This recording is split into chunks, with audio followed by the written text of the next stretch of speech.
for next year, 2026, January. A lot of conversations, why the early election and all that. We'll be speaking to one staunch member of the party, Paul Grave Wachi Dankwa, who is a former governance spokesperson for Government on Security and Governance. And yes, and also who contested for the seat of an MP somewhere in the Eastern region. We'll catch up on that as well. My colleague Desmond Okreku-Danso is currently here with me as well with the latest update from across the country. Desi the Star Boy. It's a Friday. I'm allowed to call you that. Tell me, what do you have for this afternoon? Anyways, I mean, you've seen what is happening on the internet. Yes. A lot of the big men. Being hunted. Yeah. A lot of that going on and a lot of conversations around that. I remember that was yesterday. We're having conversations about how this can affect, our finances as a country, investments and all of that on a broader scale. And a lot of people have been talking about trying to fish out a few people here and there and calling out a few names. But for now, we just have the ones that are out already, about 4 or 5 of them, and we'll see how it goes. But coming up in this bulletin, we're talking about the nominees for the Supreme Court, and we have one of them appearing before the vetting committee today. So let's get into the details. So we're going to take our headlines now.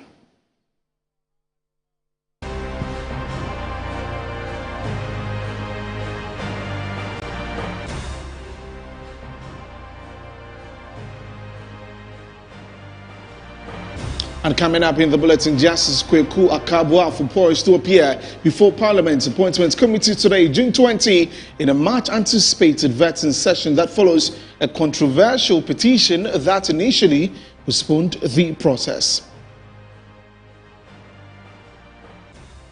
Also coming up, government has successfully evacuated first group of its nationals from Iran to Turkey as part of an emergency response to rising tensions in the Middle East. Foreign Affairs Minister Samuel Okudzeto-Ablakwa says those in Israel will also be considered as soon as possible. And also coming up in the bulletin, we will tell you about the Ghana Coalition Against Illegal Mining. They have called on President John Mahama to declare state of emergency in areas most affected by galamsey. The details of these and many more coming up in the bulletin. Please stay with us.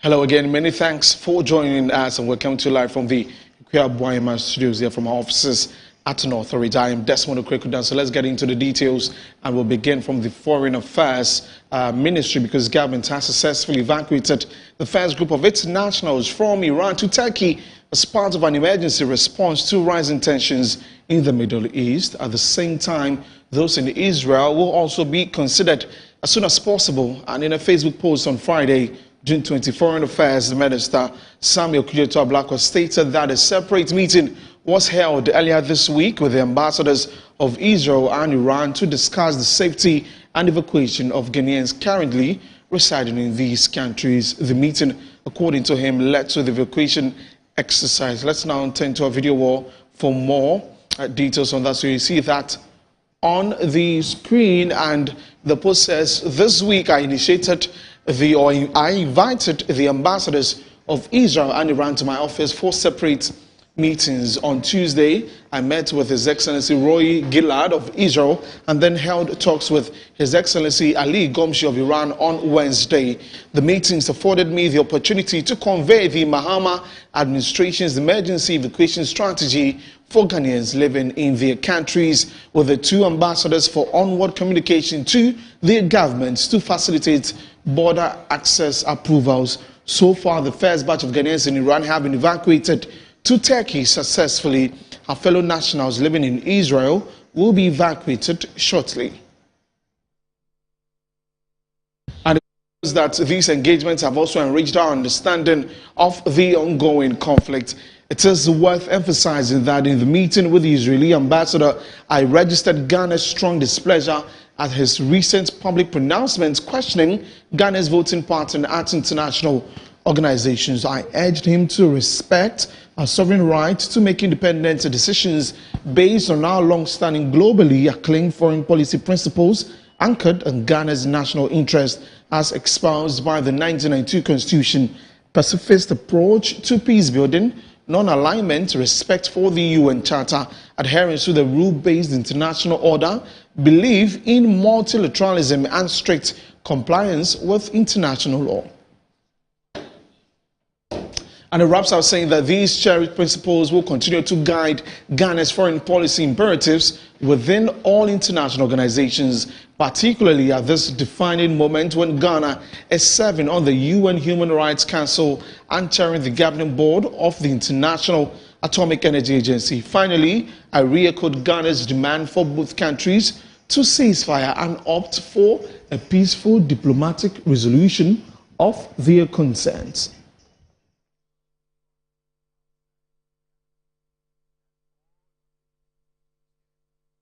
So that was the post by the Foreign Affairs Minister Samuel Okudzeto-Ablakwa on the evacuation of Ghanaians in Israel and also in Iran. The first batch has taken place. We'll look forward to the others. Now away from that to Parliament, and the Appointments Committee in the House is expected to vet Justice Kweku Ackaah-Boafo today, Friday, June 20, after temporary suspension of his vetting on Wednesday, June 18, 2025. He is the final nominee in the group of 7 justices from the Court of Appeal nominated by President John Dramani Mahama for elevation to the Supreme Court. The vetting was earlier suspended after a petition was submitted by one Anthony Kwabenya Rao, who accused the nominee of misconduct during the court proceeding. Let's now speak to our correspondent in Parliament, Jeffrey Mauto Atipo joins us now. Jeff, good afternoon. Thank you for joining us. What is happening in Parliament now?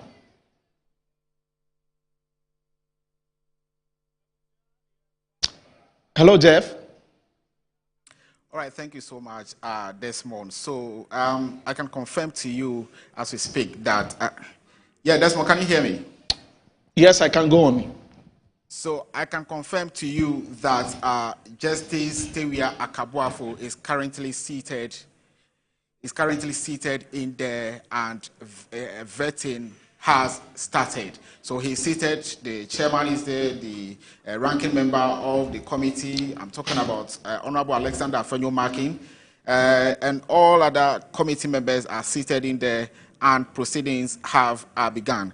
But before proceedings started, the chairman of the committee, I'm talking about Bernard Ahiafo, actually made some statements regarding the issues that surrounded Justice Ackaah-Boafo. Now, he was actually telling the media and the individuals in there that there was a petition against the current nominee, I'm talking about Ackaah-Boafo, by one Anthony Rahul, of misconduct, as you rightly said in your lead, and this matter, according to the chairman of the committee, Bernard Ahiafo, was settled, long ago, but these petitioner think that it is important to bring this matter before the committee, the appointment committee, for them to also consider to find out if they would have anything contrary to the judgments of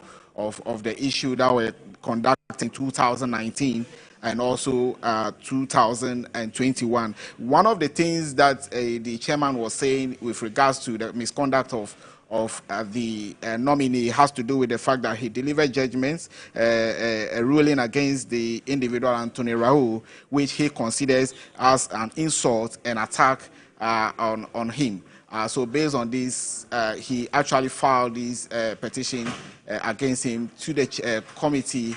But the committee, after having a bite or speaking on this matter, indicated that after they've scrutinized the entire document that was brought before them, they think that Justice Ackaah-Boafo has not misconducted himself. They think that this petitioner is just trying to characterize his vetting with issues. So this matter, according to the chairman of the committee, has been set aside, and for that matter, the vetting is currently ongoing. The minority leader, who is also the ranking member on the appointment committee, have also admitted that, the issues per his own observations are not issues that should prevent them from vetting the nominee, Justice Ackaah-Boafo. And so for that matter, the vetting process is currently going on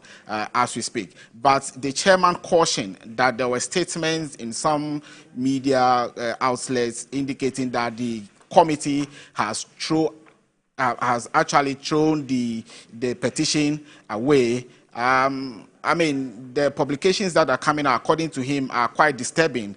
And he indicated that they are going to be taking steps to make sure that all the media houses that are put across those publications are held accountable. So he warned of that particular one. But I can tell you for now that vetting of the final, or the 7th nominee for the Supreme Court is currently ongoing as we speak. Desmond.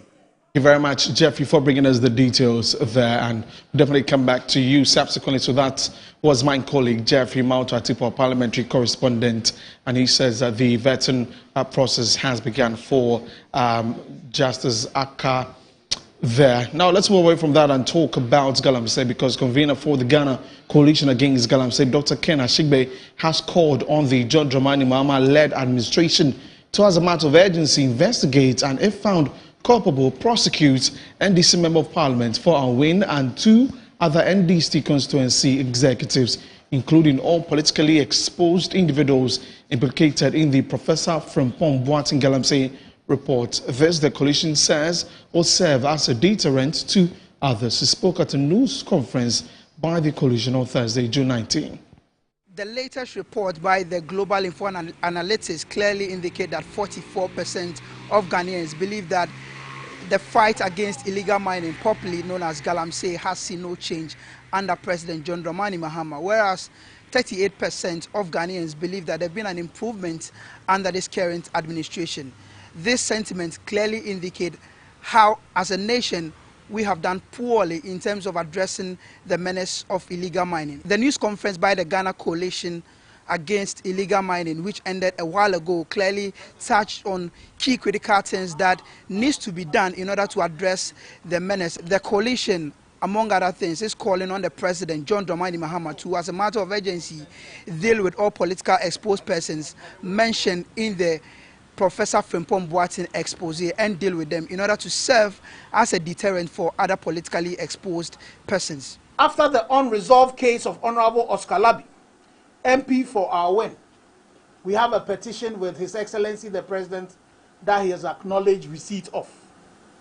New reports implicate the NDC constituency chairpersons in Axim and Dunkwao of being deeply involved in galamsey operations. Investigations of all mentioned in the Professor Frimpong Boateng report. There are a lot of politically exposed persons that have been mentioned in that report, and that should be looked into. And finally, transparent prosecution with no political protection. We've heard the President say that he will not cover anybody. Convener for the coalition, Engineer Dr. Kenneth Ashigbe, says the declaration of emergency at some critical galamsey areas will help address the national security threats that emanate from these areas. Gun-wielding gangs now operate with terrifying boldness. And if this government does not act decisively, no one is safe. This justifies our long-standing demand for a state of emergency in critical mining zones, enforced by military presence, drone surveillance, asset freezes, to propose just a few strategies. Illegal mining areas, in our estimation, appear to be a training ground for mercenaries that threaten the national security and stability of our democracy. So a state of emergency would empower the security forces to nip this emerging national security threat in the bud.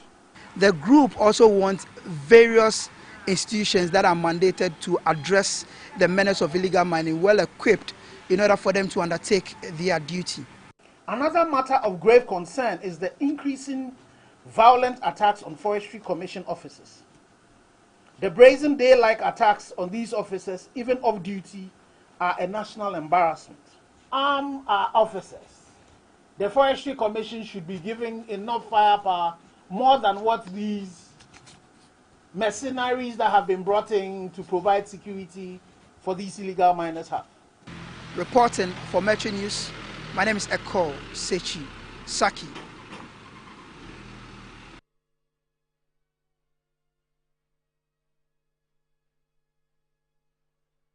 Now to the quarters of the new Patriotic Party. Reverend John Intim-Forjo, Member of Parliament for Asin South, has thrown his weight behind Vice President Dr. Mahamudu Bawumia as the most viable candidate to lead the party into the 2028 general elections. Now, Reverend Forjo argued that Dr. Bawumia's consistency, experience and public visibility on past ballots gives the NPP a strategic edge, especially at a time when the National Democratic Congress will be introducing a new candidate after John Mahama's final term. He believes the history shows Ghanaians favor candidates who have endured and matured through multiple electoral contests, a path that now positions Dr. Bawumia as the party's best bet for victory. To indicate the overwhelming majority support in the base who have expressed confidence in renewing the mandate of Dr. Mahamudu Bawumia to lead the party into the 2028 election. And I think that this decision is very sound. It is sound and it's consistent with the voter behavior of the Ghanaian. Looking up from our fourth Republican democracy, all the presidents that have held, who have become presidents, have had to go through elections 2 times, 3 times, even in the case of President Mahama 4 times. And so you had President Ackaah-Boafo going in '96. It didn't work out. The party renewed the mandate for him because it fed into the voter behavior of Ghana. He won in 2000 subsequently. When President Mills contested in 2000, he lost. He contested again in 2004, he lost. He only won on the 3rd attempt in 2008. And same for President Akufo-Addo. When he attempted the first time in 2008, he lost. He tried again, it didn't work out. It was a 3rd attempt that worked out for him. Even President Mahama, the first time, was an outlier because there was that, overwhelming sympathy. The whole country was mourning.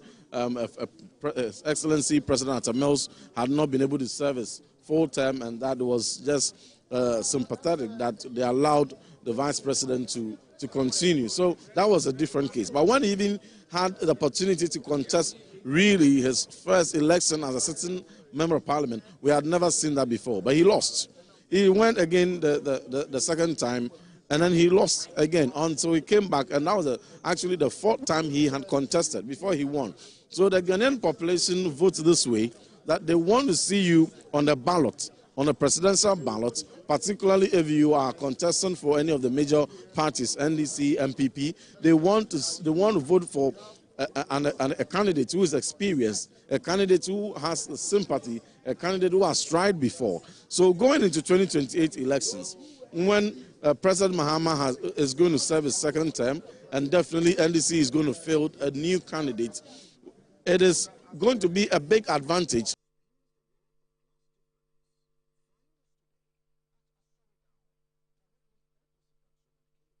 Now, the 2024 presidential candidate of the New Patriotic Party, Dr. Mahamudu Bawumia, has called on NPP members of parliament to immediately begin the hard work required to support the party's future success. Speaking to the media after 60 MPs called on him on Thursday, June 19, Dr. Bawumia expressed gratitude to the MPs for their strong show of support and urged them to unite and intensify efforts to advance the NPP's agenda.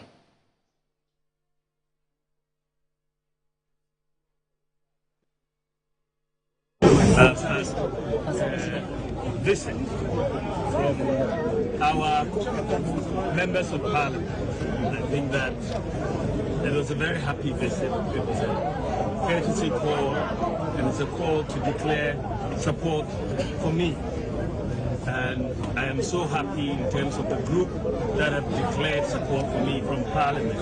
Now amounts to just over 60 members of Parliament. And you know we have 88 members of Parliament. And so that tells you that a very significant number of members of Parliament have declared their support for me. I just want to use this opportunity to thank all of them. The leader of the group here is Amprachum, who coordinated this, the MP for Mampo. And I believe that this is going to be very, very important because the members of Parliament, as you know, control the constituencies to a large extent.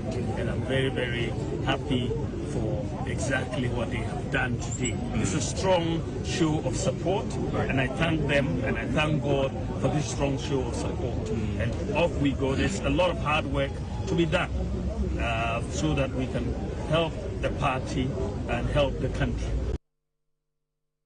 From the NPP, let's talk about the Electoral Commission because it has appeared before Parliament and to answer some pressing questions from the members of the House. Notable among the issues EC addressed included the delayed Ablekuma North parliamentary election results, where the Electoral Commission assured that with necessary security in place, the final results will be declared. Here is the Deputy Chairperson of the EC in charge of corporate affairs, Dr. Bosman Asare, responding to questions on the floor of Parliament.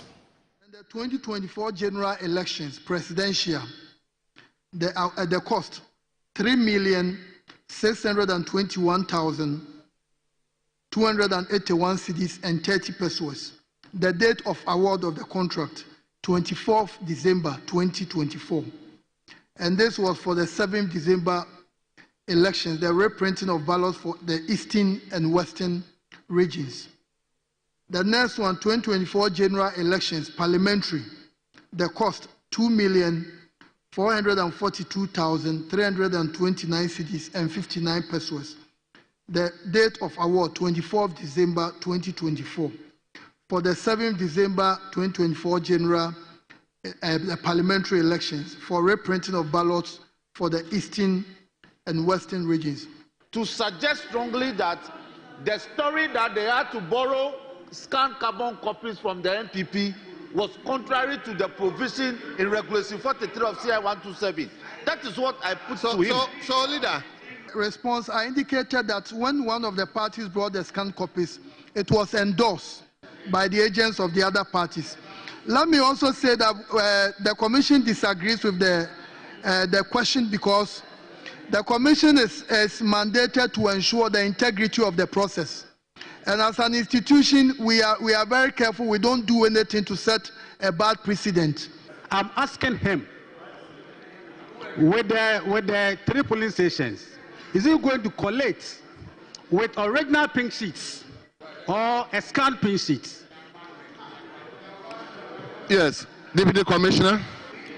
During the last exercise, when four pink sheets were accepted, in that same meeting, there were supposed to be 7 in all. So all the presiding officers of those specific polling stations have confirmed. So, but we don't know the figures, but the returning officer has all the details. So we believe that once the environment is created, the returning officer should be able to do the work for us to have a member of parliament for the Ablekuma North constituency. This House as a parliament definitely has the capacity to go beyond you, where you have reached and you have challenges. This House as Parliament can go beyond you and listen to all the parties and give directives.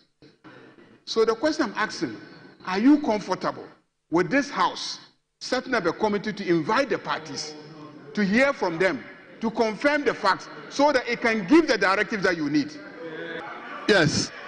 Deputy Commissioner, you may answer the question. Mr. Chairman, as the Minister for Education indicated earlier, the Parliament represents the people of Ghana. And if the EC is an institution of Ghana, anytime we're having problems, we come to now the Committee on Independent Constitutional Bodies. So what the EC wants the Parliament to support is get the police to support us to complete the work. And that's all for the news updates this afternoon. Many thanks for joining us. I'm Desmond Okrekudan, so handing over to Bright Nana Kusiamini. Bright. Let's see. We are going to be living here together because we are actually crossing over to Parliament, where the final nominated judge by the President, John Dramani Mahama, who is in person Justice Ackaah-Boafo, is currently being vetted by the appointed committee and making sure that he goes through the scrutiny and the questions and is fit for the job. So let's cross over to Parliament, and also one way or the other, my colleague Jeffrey Atipo will be coming in later with all the updates and the side happenings and all that. Thank you so much. Just stay with us here on Good Afternoon Ghana here on Metro TV. Don't forget we are live on Facebook and YouTube at Metro TV Ghana, on Twitter as X, and on Instagram at Metro TV GH. Stay with us. Don't go nowhere.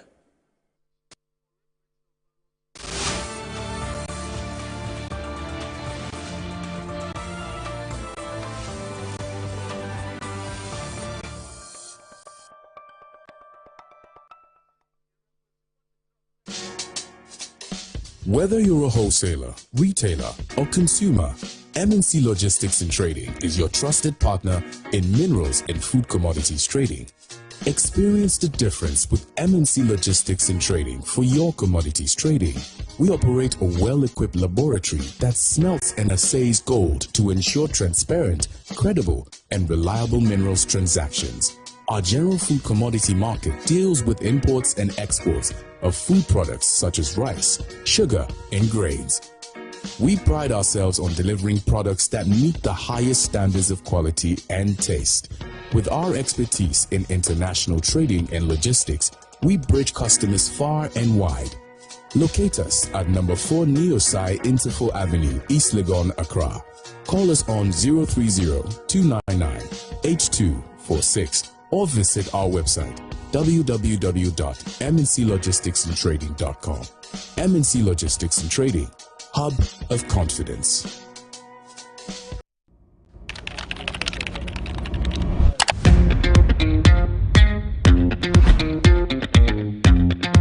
Smart, smooth, interactive, and a built-in Android active panel made for modern work and home. For corporate clients and university students, enjoy top-quality 10th generation Toshiba laptops built for performance, power, clarity, and speed, all in one desktop. At Mycom JA Computers, get a laptop for as low as 1,000 Ghana cedis. All products are imported from the USA with a 1-year warranty. Visit Mycom JA Computers today and elevate your tech.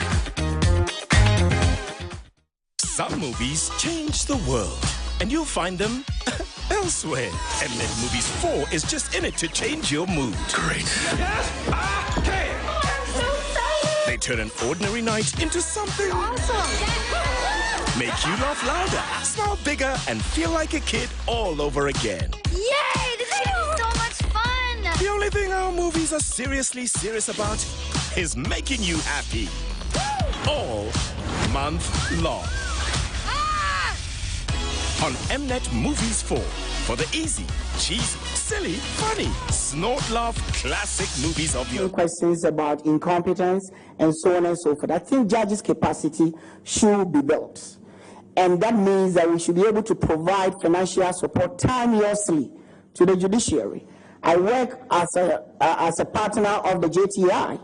The director has many programs, but there's no money to train judges. So I think that must be done. Just imagine you being paid in June 2025, the last quarter payment of fuel for you in 2024. So I think that the financial support ought to be given. We're talking about helping to avoid delays. We need to take a look at our rules. Some of the civil rules must be looked at. Recently, there was a provision in regards to juries. Let me say this. The jury system is a good system. The whole idea is that your peers have listened to your case and they have ruled on it. Can we have a statute where every Ghanaian of 21 years' name can be on the list of jurors at district assemblies, so that private individuals, everybody can be a member of a jury, rather than public servants who are the only ones who are chosen.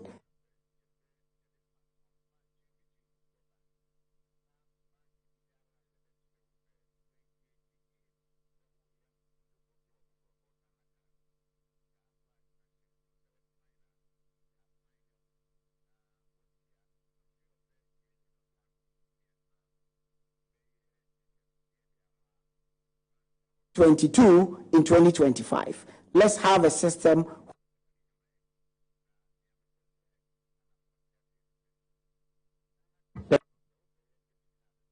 I like the jury system because I've ever seen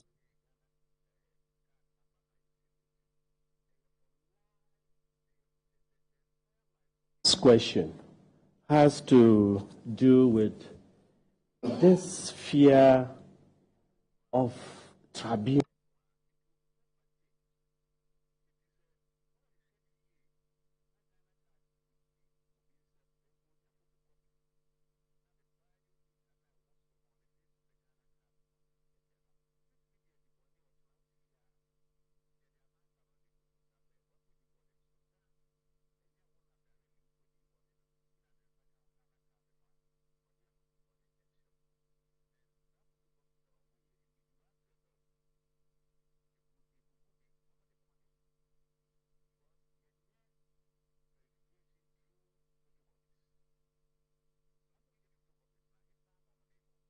Fear. Unfortunately, I will not be able to find out why people have fear. The reality is that it's part of the law. It has not been used for some time now. It is being set up to deal with. We cannot shy away from the fact that we have delays in our system. Is it being brought to help clear this delay? Is it being brought to be given specific jurisdiction to deal with certain matters? I think it depends on what is the policy rationale in wanting to bring this. If that policy rationale is anchored in law, I do not think that anybody would be opposed to it. Thank you very much. Thank you, my lord. I think it's coming to address the backlog and the delays. Thank you so much, and I wish you well. Congratulations.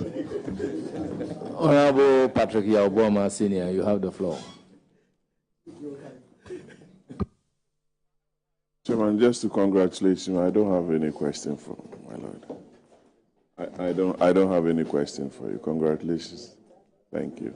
Thank you. Thank you very much. Thank you. I'll proceed to give the floor to Honorable Haji Aladi Ayamba. You have the floor. Thank you, Chairman. Congratulations, my lord. I have just two questions. One of them is about the retirement age of judges of the Court of Appeal and then the Supreme Court, which currently stands at 70. I have heard from certain quarters that we are thinking of 75. What is your opinion about it? And if you've heard it, that's if you are aware. Thank you, Mr. Chair. I think I became aware through question of my other colleagues here. The reality is this. I think I do not have any statistics, but indication that people retire at 70 and within a short time, they join the other side. The work of a judge is a stressful one. You burn the midnight oil, you sit up and write judgments. So I think that 70 is good enough. And let me say, even in other jurisdictions where they have 75, when you are about hitting 70, you can choose to be a supernumerary, which means that you've cut down your work, you choose what to do, and they rather give it to those who are young.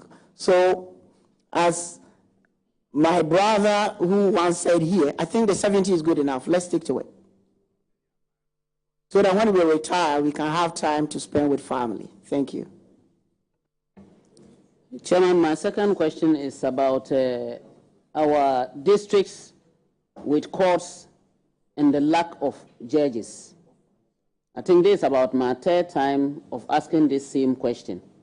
What is your suggestion on how we will be able to get judges to, I should say, the 216 or is it 17 districts as at now, so that we don't continue to delay cases, denying justice to people.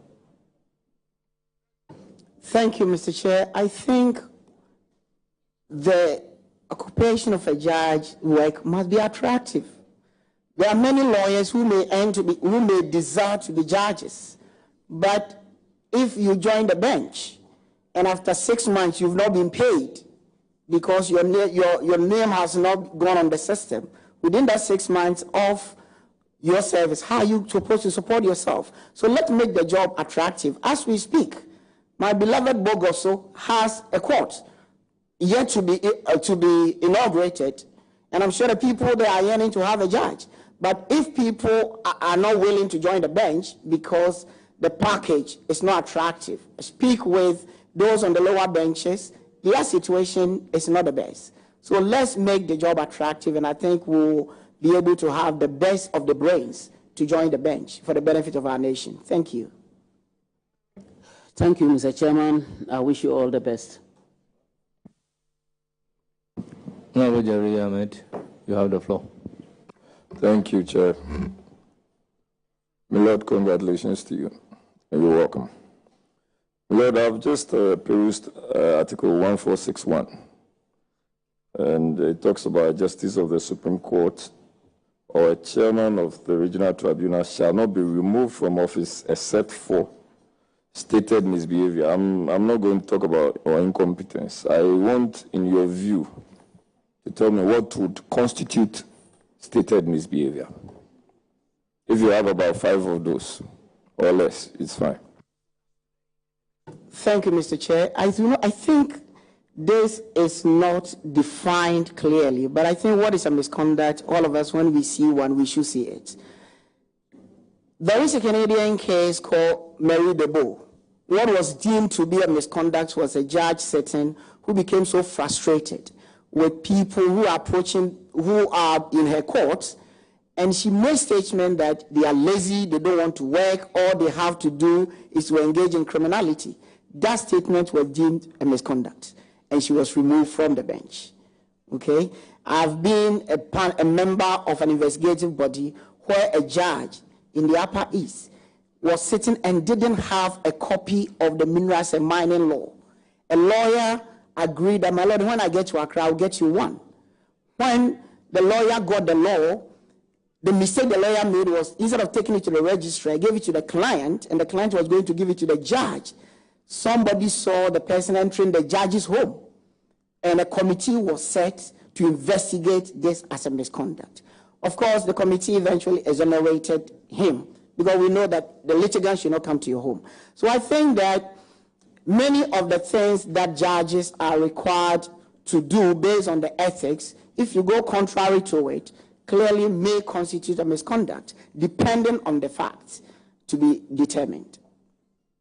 Thank you very much, my Lord. So my understanding is that stated misbehavior depends, or misconduct depends on the facts to be determined. But these facts, as we have not seen the definition of stated misbehavior, in your view, what should we do about it? Should we define what stated misbehavior is? I think at this stage, at this moment, Article 146 has become a topical issue. Maybe it's high time we have a CR regulation, so some of these things can be properly defined, and everybody will know the parameters of what these are. Thank you. Lord, this also brings to mind, I know you are the kind of person who is very technologically inclined. I mean, I remember the last time I was before you was when you were in the High Court, and you had your own computers and things before you. So I labeled you as a gadget master. I want to find out, with the advancement of technology, the president is not in town, he's not in Ghana. The vice president is not in Ghana. The Right Honorable Speaker is not in Ghana. At what stage would technology be beneficial to all the three that are not in Ghana? What would be your recommendation? Who is the president? or who can be termed as the president? I think, if I understand your question, if the president, for example, is in Geneva attending a UN program, and the vice president in Ossia, can we clearly say that out of the jurisdiction based on technology now, the person is absent? I am of the view that if matters can be regulated from there, depending on the situation, because clearly the absence within the jurisdiction may not be the basis to say that the person is absent. I think we are in a situation where even judges, we should have a situation where a panel, one may be somewhere, if they can be linked up virtual to hear a matter, should be possible. So that's how I look at it. We can all take advantage of technology to answer some of these nuances. Thank you. So would that be part of the recommendations you would pass on with reference to your issues on constitutional review? Yes, I think some of these parameters must be clearly defined, and once they are distilled out plainly for everyone to understand that in such situations, the president or the vice president ought not to be deemed to have been absent and can still carry on his or her job, that will be very much welcome, so far as it has some statutory backing. Thank you. Very excellent. My Lord, I just want to find out, how can the Supreme Court ensure some balancing with reference to or in respect of freedom of expression with the need to combat cybercrime and online misinformation? I think in an earlier question, I quoted Lord Denning in British Steel Corporation. You know, I think free speech is not cheap. People should have the right to express themselves. But in expressing yourself, it should not be an avenue to abuse people and to defame people. We should recognize that online abuse is more serious than the old traditional way, because whatever you write here could be read in Australia or my made-up town of Ackaah-Boafo. They will read it there, and it may be online, it will never go. So I think once we want to allow people to have free speech, there must be responsibility attached to it. And so I believe in free speech, but free speech must be with some responsibility. Thank you. Does that mean that people should be extremely careful as to what they say and when they say and where they say them? I would say that social media has not done away with our old tort libel laws. They are still applicable. So that if you choose to go contrary to the law on social media, as I said, in Pakenham versus North Carolina, social media was deemed to be like you sitting at a public park and you uttering something. If that will be taken as serious, if you do it on social media, it should be taken as serious. Libel laws are so applicable. Let's be very careful about what we put on social media. If you go contrary, somebody ought to sue you. The court will hear that. Thank you. Well, this will be my final question. Would you recommend that the Chief Justice's functions of being a judge and an administrator should be decoupled? Should we have just the Chief Justice doing the functions of a judge, and should we have an administrator doing the functions of just the administrator? Thank you, Chair. Insofar as the Chief Justice is seen to be the head of the judiciary, I think that decoupling may not be necessary. I think it happens virtually everywhere.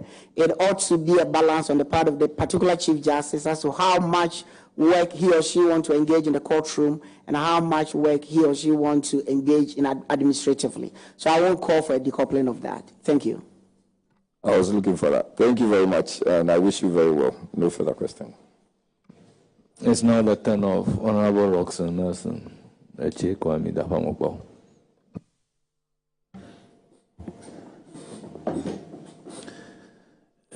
Lord Ackaah-Boafo,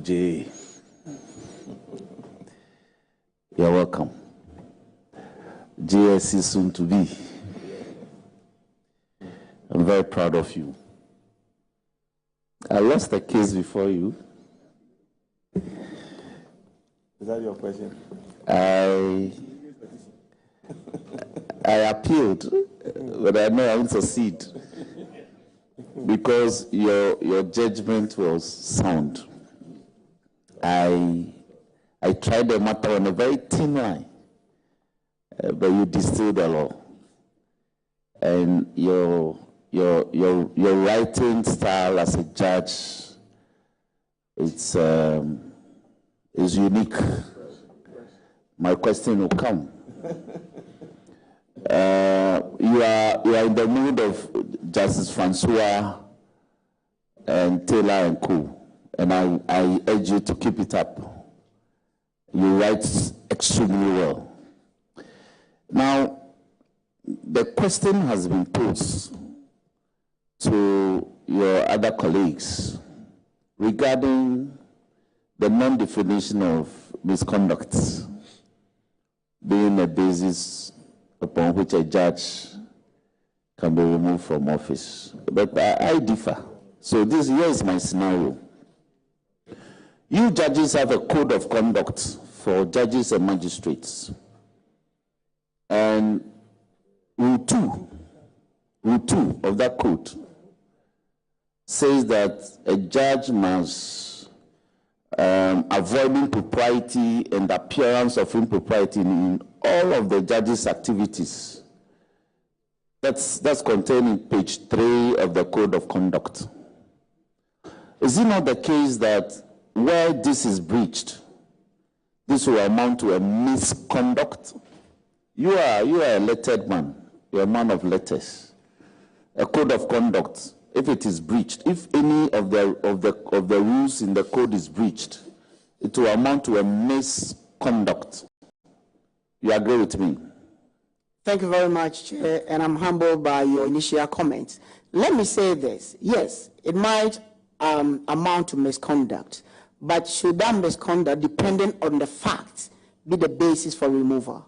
In other jurisdictions, judges may receive a reprimand, some may receive you writing an apology, some may receive counseling. So I think that, yes, depending on the facts, the misconduct will be established. But would that amount to a misconduct that leads to a removal?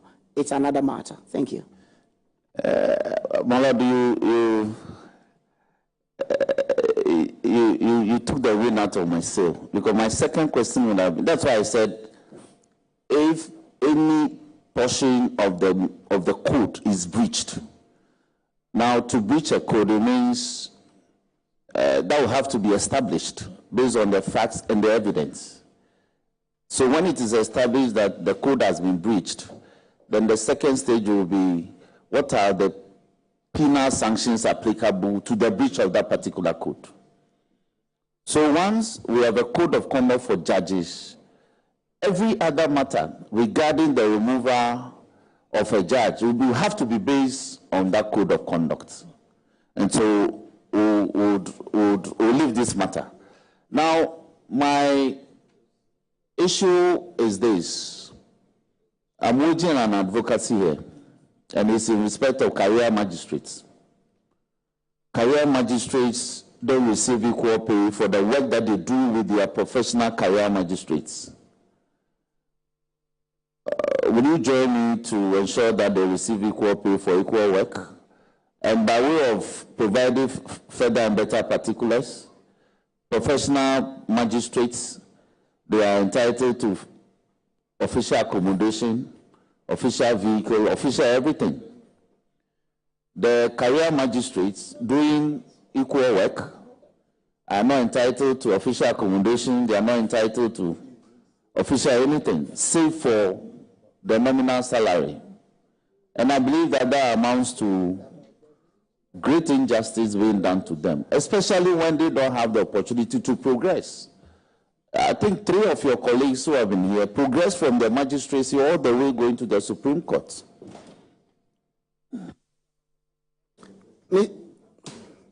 Mr. Chair, well, I think I will join you insofar as they do the same job, but ultimately, you are here, you are the one who makes the laws. I'm not sure any career magistrate mount a court without a statutory backing. If you, who is waging this advocacy, is of that view, then I will respectfully ask that you ask your colleagues to join you so that you have a law that will support the position. But on the periphery, I agree that if people are doing the same work, then they should have some benefits. Because in other countries, Uganda and other places, they still use some of these magistrates, and they have a better way of treating them. Thank you. Lord, your answer gives me opportunity to come back. We have enacted the law. That's the labor law, the Labor Act. Labor Act is very simple, that you must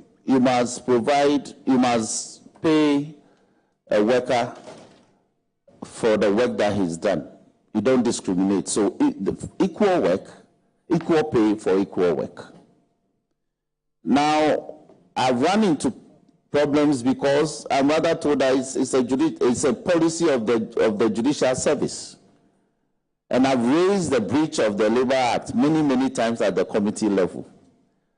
So while you've given me an indication, I may have to push this further.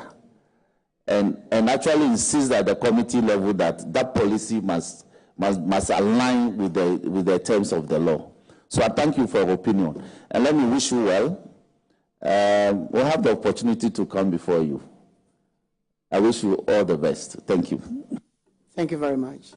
I don't proceed to give the floor to Honorable Practitioner Apiaji, Deputy Minority Thank you very Leader. much, Honorable Chair. Honorable Nominee, I've had a critical look at your CV, and it has actually exposed me to a number of things that I have ever overlooked.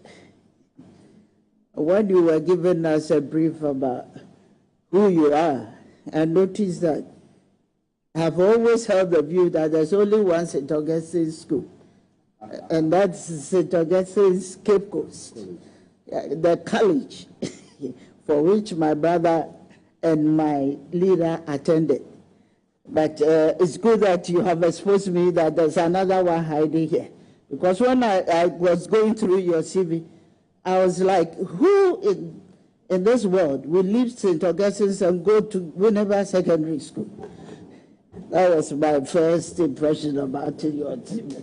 So I now get the difference between that. But my first question, since we are being watched and we have other people looking and following us, I wanted to find out why you did not complete your licensure course. Maybe it will inform people out there, people who want to undertake such courses. Maybe if you can give us a little detail about why you abandoned it. Thank you. Thank you, Mr. Chair. Madam Member, I think I did because I found out that I'm more of an advocate than academic at the time. And I found out that the courtroom was rather my calling rather than the classroom. So when the opportunity came that I migrate to Canada, I think I chose to migrate to be a practitioner rather than academic. Thank you. Another observation I made on page 4 of your CV was about your national service history. You happen to have 2 different engagement, or I should say employment, within the national services. Your first one was at Wassa JSS, Wassa District for national service, and the second one was Aboafo PDC office. What were you doing there? Thank you. PDC office. Yeah. Thank you, Madam Member. As you can see, there are 2 years. Unfortunately, I'm not so brilliant in maths. So my O-level maths was at grade 7. And I couldn't, so I had to redo it. What it meant was I had to do 2 years post-A-level national service before going to university. So that's why you see 2 places there before my university. Sorry, what is PDC? Well, at the time, I was from the Wasa West District in Takwa. So I think these were organizations during the revolutionary days. They called them public defense committees. So national service persons like me and some from the university were placed there. They were taking complaints of people, and we became their clerks, writing notes for them. Thank you. Right. Hey, thank you very much, Honorable Chair. I know that we as individuals, we have our own affiliations, we have our religious ties, and sometimes we have our own extracurricular activities. And as we speak now, I know that you may be holding membership in some political organizations, religious, and some other businesses. May I know what could compromise your impartiality when it comes to giving judgment in a particular situation where your association, as I have already indicated, matters? Thank you. Thank you very much. Let me put it on record that I am not affiliated to any political organization. I'm not affiliated to any business as of now, apart from me being a member of the Full Gospel Businessmen Fellowship International. But I think impartiality and conflict of interest come in handy if a judge takes the position that his or her views will be challenged in terms of what is placed before you. Let me put it on record that I actually had opportunity to write an opinion against my own brother's law firm. I proposed to the panel that I wanted to recuse because I know my brother. They said, well, but it's not his personal case. And I happened to write a judgment, and he lost. So I think it comes down to one personal integrity as to whether or not you think you are conflicted. And if you strongly believe so, you must quickly and immediately recuse yourself. Thank you.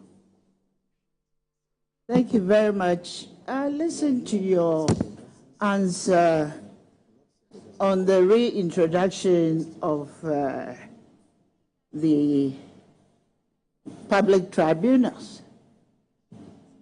And I was wondering, why are we not looking at ADR, which is alternative dispute resolutions, and we are only looking at the public tribunals? Would you please explain clearly why the difference between the two? Thank you. Thank you very much, Mr. Chair. I think ADR is already part of our justice system. In many courts, you have ADR offices, and they deal with civil matters the more.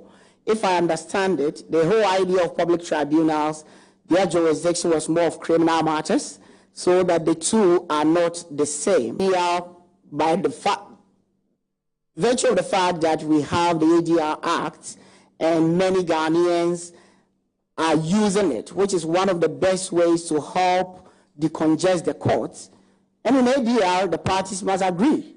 If you are being prosecuted by the state, I'm not sure you can say that states, please, let's go to ADR, unless after you've been charged, you take the position that you want to engage in the plea bargaining. So I think that is where the difference is. Thank you. Thank you very much. Honorable Chair, I have one other interest. Would you agree with me that public trust in the judiciary is declining, partly due to perceived politicization and corruption? How do you intend to contribute to restoring confidence in the judiciary, if approved? Thank you, Mr. Chair. I think the judiciary, as I said initially, ought to be the integrity of the land, ought to be the arbiter of the land. So that if the judiciary is perceived to be corrupt, it is bad. But Madam Member, I want to say this. We seem to create the impression that when people get into the judiciary or some institution, they then become corrupt. I think there are serious philosophical questions for all of us as Ghanaians to ask. Because we must be corrupt before we join these institutions. So I think we should have that deep introspection as a people to understand, are we really corrupt? If we are, then we need to address it rather than placing it in sectors and in institutions like the judiciary. I've heard many of my senior colleagues say there's the judiciary and the judicial service. That is a fact. So any perception of corruption is bad. But I think the time has come for Ghanaians to have that deep introspection, that people don't become corrupt because they've joined the judiciary or they've joined the police. We must all find out, are we men and women of integrity? Thank you. And my last question. May I know from you, what is your legal and moral perspective on child marriage and witchcraft accusation as it stands now? Thank you. Thank you very much. I think that the girl child should have the opportunity to be educated. The girl child should have the opportunity to develop her talent, so that placing any child into a marriage against their wishes at a younger age is certainly no-no. But why are we in a globalized society 2025 still talking about witchcraft? I think that these are nuances that as a people we may have to address. We accuse people of being witches, and you find out what is the standard for making such determinations. So yes, I do not believe that children should be put in marriages at tender age. Every child should have the opportunity to develop her talent. And if there is a need for us to regulate that through law, I am all for it. But I think in many of these things, it comes through education rather than just imposing law. Thank you very much. My follow-up on that. You do agree with me that no matter how you look at it, it's something that is still with us. And education and legal education itself has not even helped with getting rid of such perceptions and ideas. Don't you still think that regulation will help to address this need? Thank you. Thank you very much. I think my initial question was not doing away with regulations at all. I think that we can have laws because, as you indicated, there are some people, no matter how much you educate them, their mindset will not change. So that if we ought to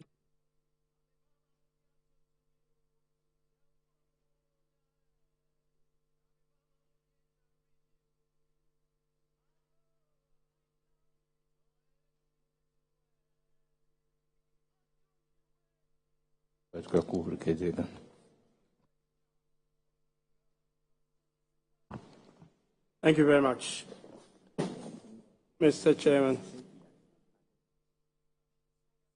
Justice Kweku Tewia Ackaah-Boafo. Mbona Juma. Na uti nkwaso. It's a dazi. Looking at your CV,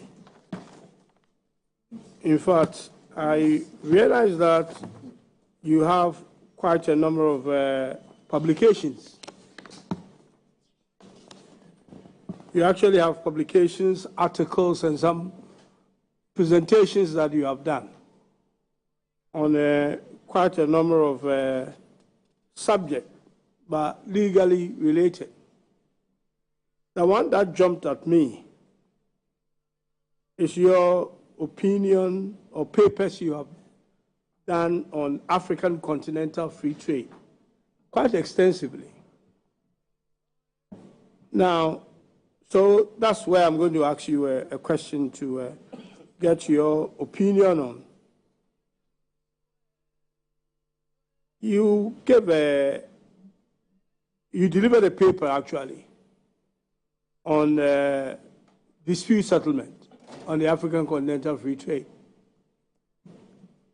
And my question to you is that, do you think, which is basically the subject matter, that African dispute settlement mechanism that the African Continental Free Trade have developed at the moment is a hope for a much further integration of Africa? Thank you. Thank you very much. In that paper, I actually criticize the legal mechanism.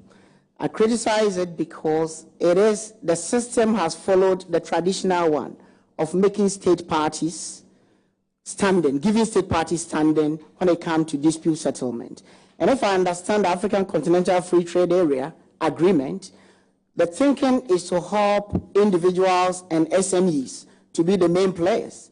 And my thinking is that if they have not been given standing, then the challenge is if there is a dispute, they have to route it through their government in order to have this resolved.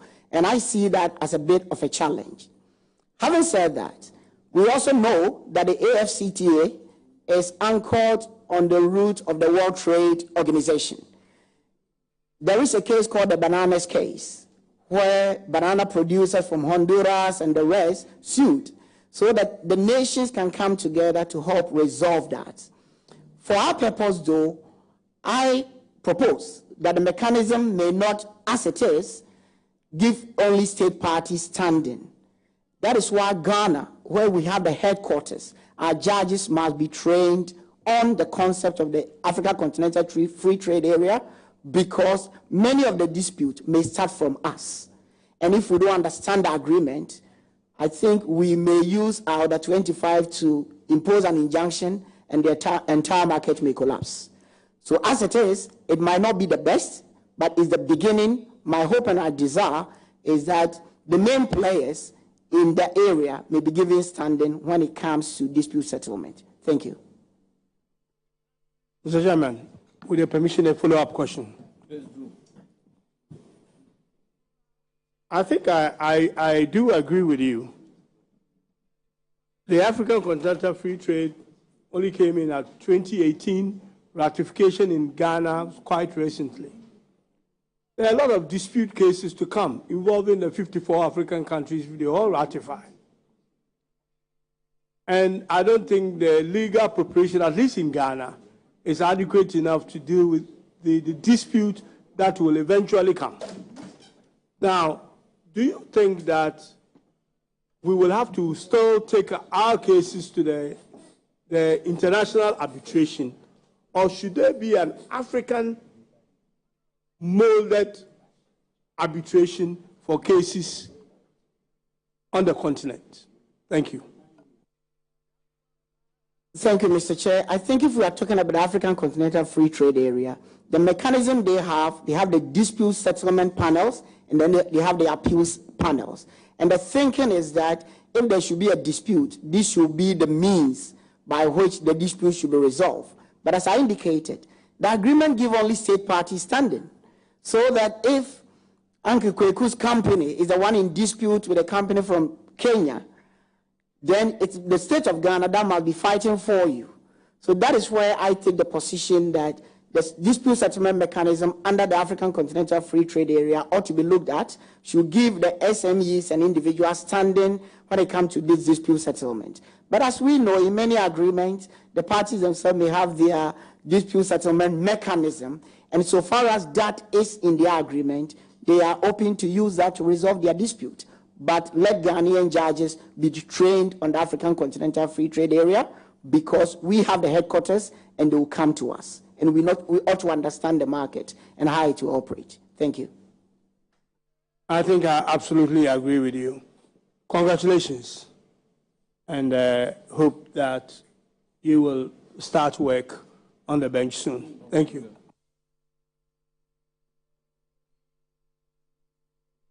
Thank you very much, Vice. We now proceed to give the floor to Togbi Osahi, Alexander Kwamina Aponumaki.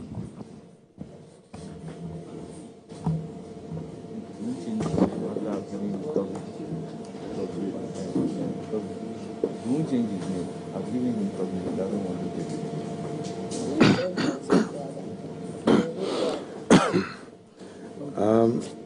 Lord, may we go to your CV.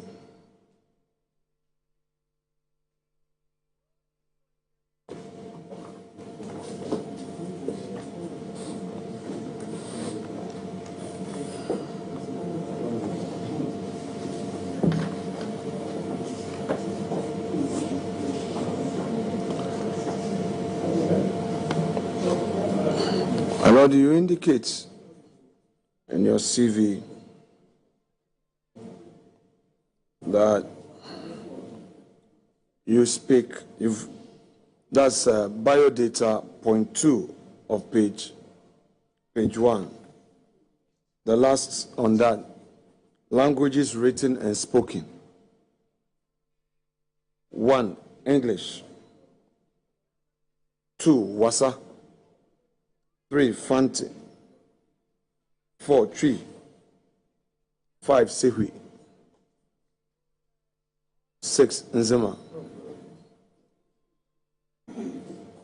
So you write Nzema and you speak Nzema, correct?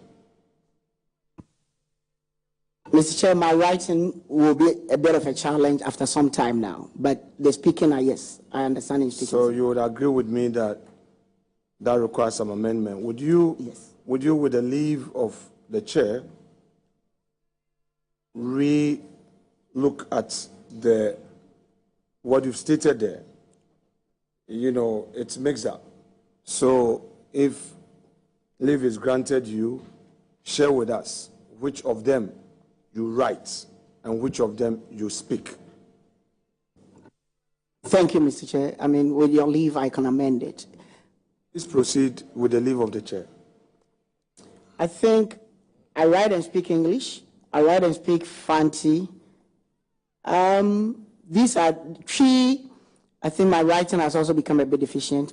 So I will say English and Fanti I'm able to write. Wasa more or less is also like Tree or Fanti, depending on the symbols you are using. Yes. My Lord, if we can go straight, sometimes I get worried when the impression is given that when it gets to me, there's a long delay for nominees. Please pay attention so that we can make progress. I'll plead with you. All right. So tell us which of them you speak, which of them you speak and write. I speak and write English and Fanti. I speak English, Wasa, Shi, Seshi, and Nzema.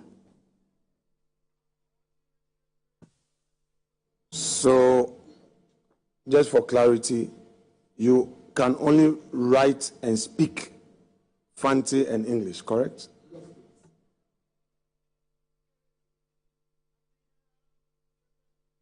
Very well. Just for emphasis, you said you were your national service. You did it at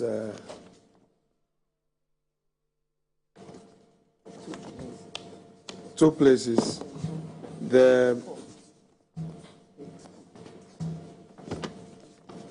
Go to page 4 of your CV.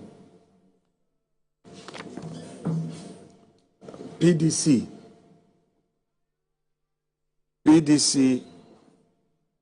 Ackaah-Boafo office. So share with us. You know, the PDC was one of the organs of the revolution. It reminds Ghanaians of a certain past. Here we were, a young officer working in that office. A young officer who has now become a human rights advocate. Share with us what you experienced in that office.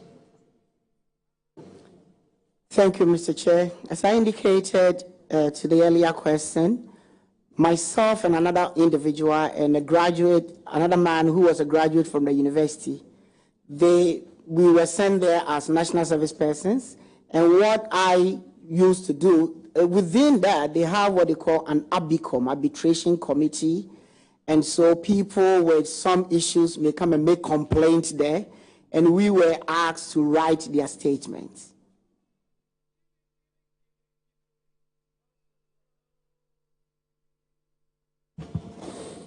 So what was the system of adjudication? Well, it included things like tenancy issues, and at the time, I must admit, to my surprise, when I became a lawyer, it even involved land matters. And the man who had, I think, a degree in land economy, he and one other senior persons were the adjudicators who would try and resolve these matters. And occasionally, they will visit the lands and find out what land boundaries and so on and so forth. So the matters involve little things. Somebody is owing me, somebody has bought my tomatoes, they didn't pay. So people were bringing some of these matters there. Thank you. Did you consider this as taking away the work of the judiciary? Of course, the revolution only took away the powers of the executive as constitutionally mandated and that of the legislature. But the judiciary was supposed to be left intact. Did you come to a certain conclusion that the PDCs were taking away the very work of the judiciary from what you've just shared with us? Mr. Chair, at the time, I'm not sure I was that educated to understand that they were taking away the work of the judiciary, because apart from Takwa, which had a district court and a circuit court at the time, the whole area, there was no court. So from Abosu to Wasankran to Atrebuanda to Susaiden, there were no courts. So these were ways people were resolving their matters. I rather thought they were helping people to resolve their matters rather than taking from the judiciary. Thank you. Lord, with respect, may we go to the Constitution, Article 128.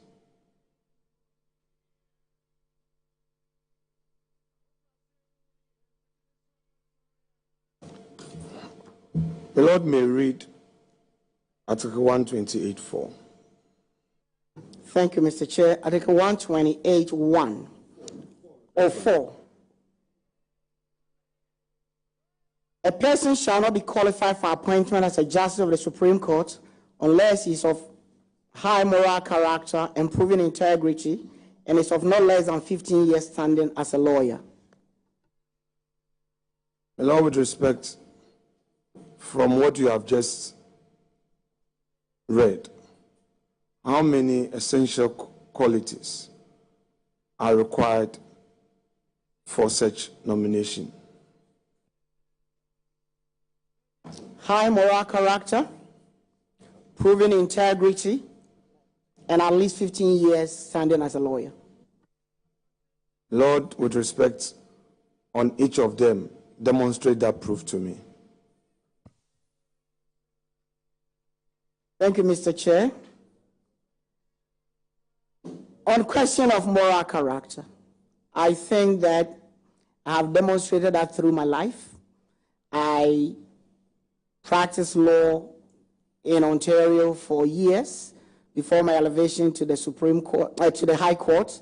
A check was done there was no ever complaint at the Law Society against me. I've proven my integrity on the bench by doing my work. As I said, I have desired to always be unashamedly ethical. And come October, I'll be 29 years as a lawyer. So that is what I will say on this one. Thank you.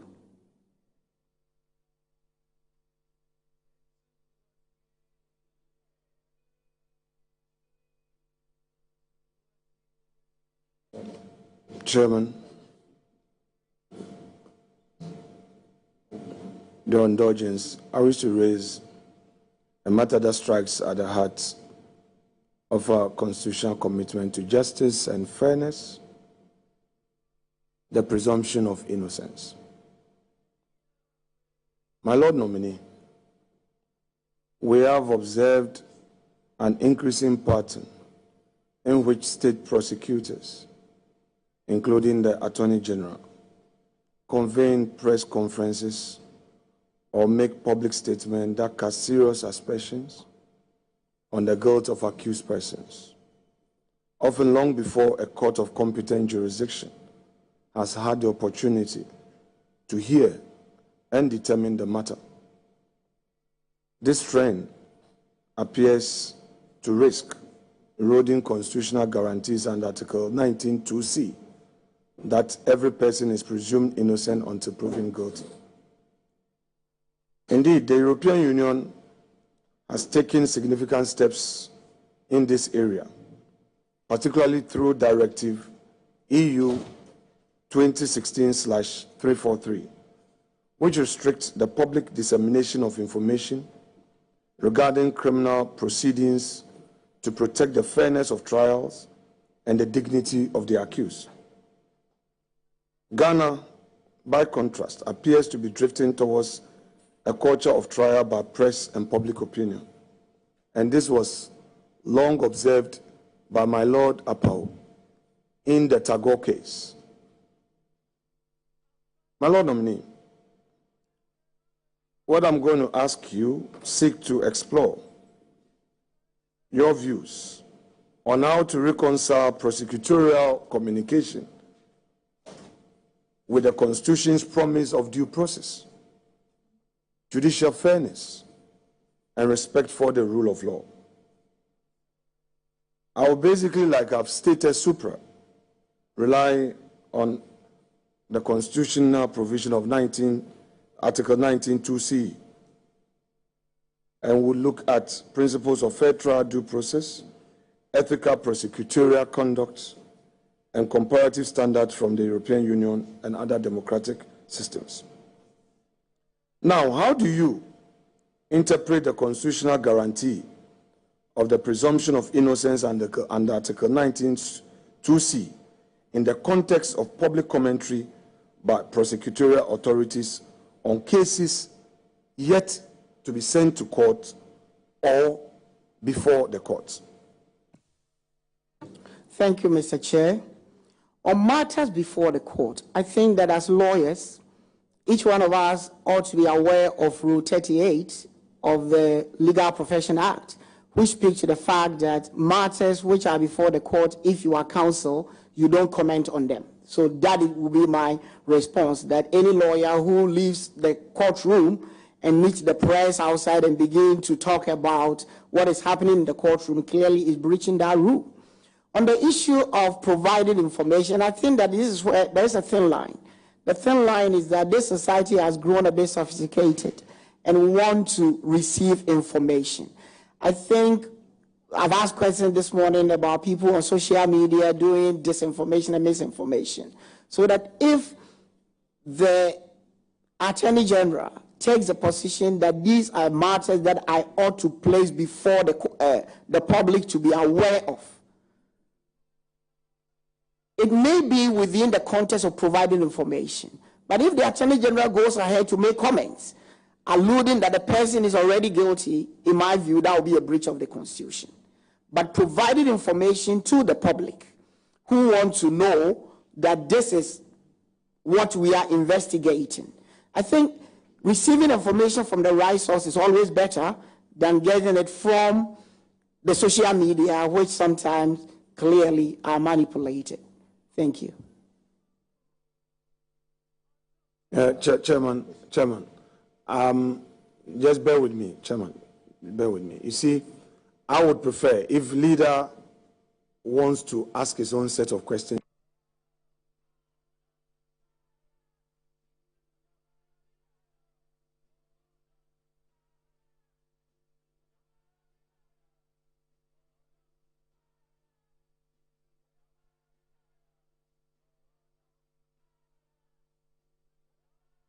Parliament governed by rules. So when a question is asked, the rules allow a follow-up question. So following the same practice within the rules, I will proceed to give the floor to the majority leader. You quote the particular rule for our record. Which rule? You quote the rule. A follow-up. Chairman, please quote the particular rule. So I will.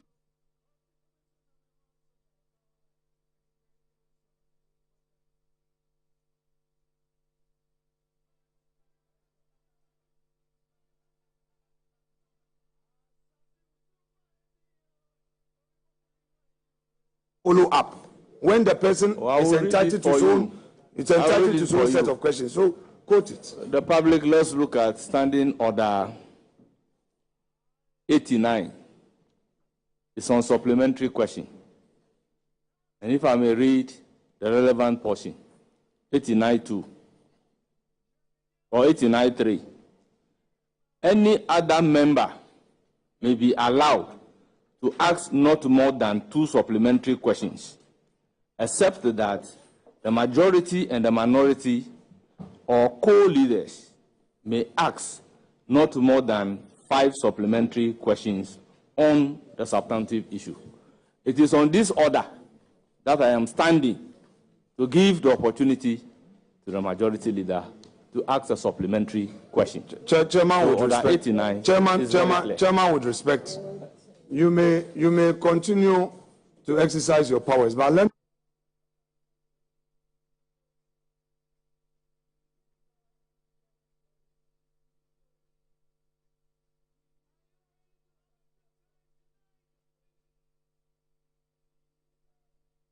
I am asking the question. That rule says, after the person asking the substantive question is done, I must be done with all my follow-ups.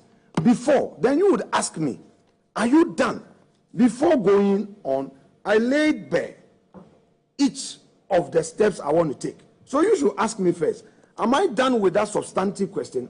If indeed I say yes, and you want to apply the plenary rule, mutatis mutandis here, you may now give him the chance, but don't say you are guided by the rules, and even when I am not done with my supplementary questions or follow-ups, you want to give him the chance. Let's stop this. The leader is entitled to come in anytime when we are all done. He can ask his own questions. So stop this. It will help. Honourable members, it's not everything that I place on record.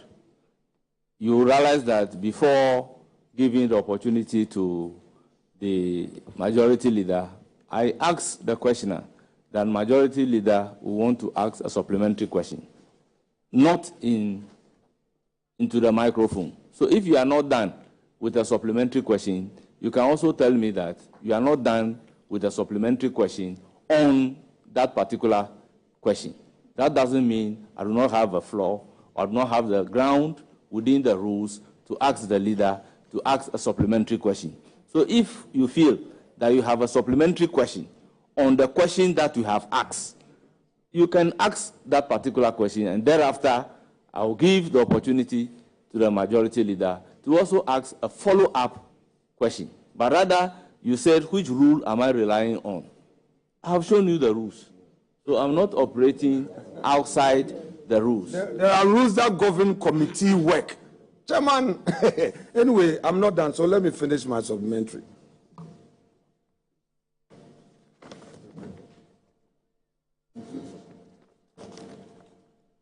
Now, let's deal with the issue of ethical guidelines. You have just spoken about the boundaries, that it could be in the public interest for the minister to put out some information.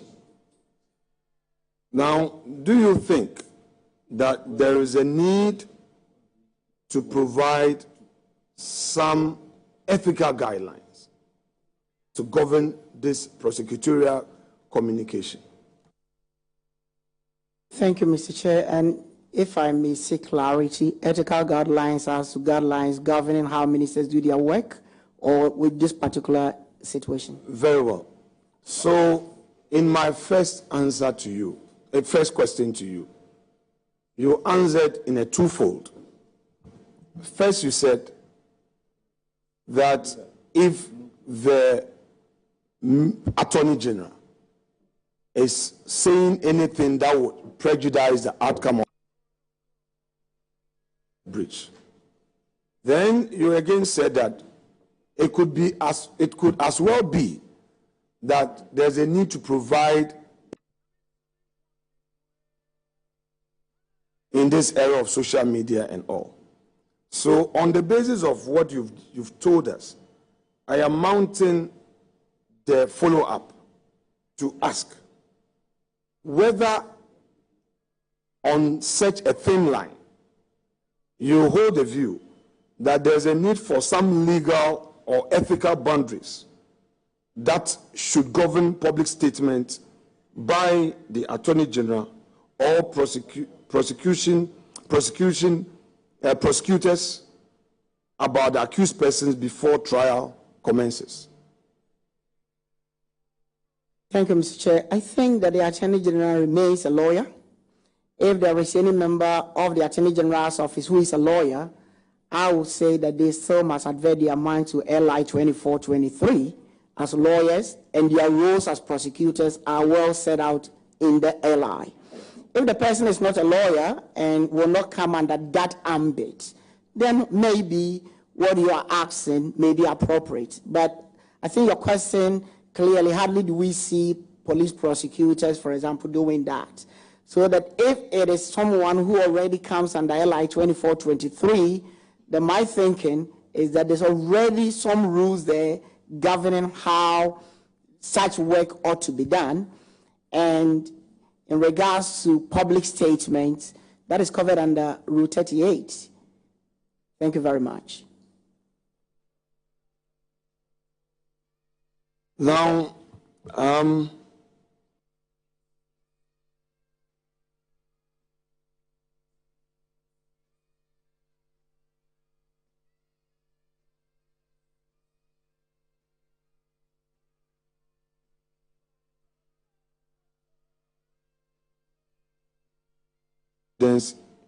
in judicial independence and the impartiality of criminal proceedings. My Lord, I would give you a bit of a background just to help the situation. My Lord, sometimes,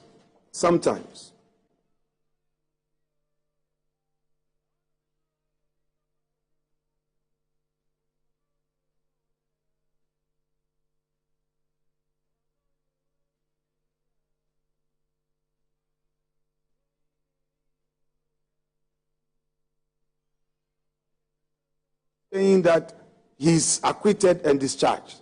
Why is the court using rules of procedure to free somebody? So, with this as a background information, would you say that to some extent, some of these public declarations, which in the ordinary man's language, understanding, amount to a guilt, will undermine the public confidence in the judiciary, because it's already been said out there, and you are now sitting in as a court of justice to determine the matter. Mr. Chair, when it comes to judicial independence, clearly, as we understand it, there's decisional independence and institutional independence. The decisional independence is the judge's ability and applying the law.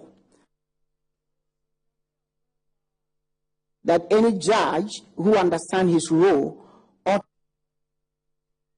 by a statement made by a prosecutor or the Attorney General even before the matter comes in. I will do my work, or judges do their work based on the evidence they receive in the courtroom. Yes, for an uneducated mind, it might create the impression that the judge has done something untoward. But we only speak through our judgment. As a judge, when I write a judgment, I must have my spirit in it. so that when I have demonstrated that and you disagree, my position is read the judgment. And your opinion, you may want to disagree with me, but I have spoken. So yes, if providing that information will make people think that the person was already guilty, but the trial did not meet that standard, I think it rather undermines the integrity of the person who put that information out there than the judge. Thank you. My Lord, I know definitely Apau, as he then was, and his brother Pesera, the position they took in the very matter that our respected AG did in the Tagore case. It provides a new pathway, which you've emphasized this morning. But essentially, reading that judgment, I got the impression that you, the judges, are often concerned, or perhaps you are put under some pressure when the public perception is already out. Because if you see the way my lords emphasize the point that the fact that a case gains public notoriety does not whittle down the essential ingredients required to prove the guilt, it tells you one thing. It's on this basis that I want to ask you whether unmeasured approach in such public pronouncement by the prosecutor, in your view, undermines the very justice of the matter. In all fairness, you are on oath. In all fairness, yes, let me say that, especially as a teacher of advocacy and legal ethics, I think I will be concerned when lawyers leave courtroom and make comments on matters pending, and sometimes the fact will not represent what took place there. I'll be concerned about that. But prior to filing the matter, if it is something providing information, I would think that might be appropriate, but there is a certain line. Do not make comments basically throwing somebody under the bus before even a suit is filed. Thank you. Lord, then human rights, remedies. Before you go to human rights remedies, I will proceed to give the floor to the majority leader to ask a question. No, wait, Chairman. On the presumption that you've not, please. Chairman, you know, in my opener, I can share with you. This is the main question under 19(2)(c). The remedies comes under, they are all follow-ups. So I only give the subtitle to help the nominee. So when I under the same thing, please, they are all my follow-ups. I have main question, I've drafted them carefully. So let me get done. He would have the opportunity, please. It's my follow-up. I'm the questioner. The rule allows me to ask 5 supplementary. So let me finish. They are not, they are 2. Chairman, they are here. I've listed. I'm going by my own work. So to go by the rules that I have quoted, you are entitled to 5 supplementary questions, and the questions that you have asked following the substantive questions are more than 5. A question was asked whether or not he is a member entitled to ask a question. We should make reference to Standing Order 2177, which entitles him to participate in the decision. So you have the floor. You can ask a supplementary question. Thank you very much, Chairman. I don't know why.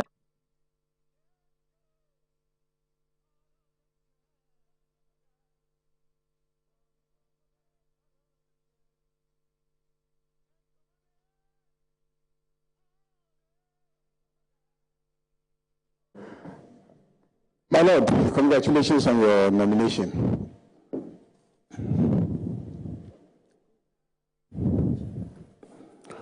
Will a prosecutor institute prosecutions if he doesn't presume you're guilty? Thank you, Mr. Chair. Certainly, a prosecutor will believe in his or her case before they file it. and it doesn't always work the way it is. So yes, a prosecutor is entitled to have an opinion of his or her case. As to whether or not it will meet the threshold is another matter. Will presume you're guilty before he files his case. The presumption of innocence, is that an obligation of the court or an obligation of the prosecutor? I think the presumption of innocence is more to do with the court than the prosecutor, because ultimately, when you are starting with the prosecution, I, sitting in that chair, must take the position that you are presumed innocent until I hear the evidence. If the prosecutor's mind is you are guilty, it's prerogative, but that should not influence my decision.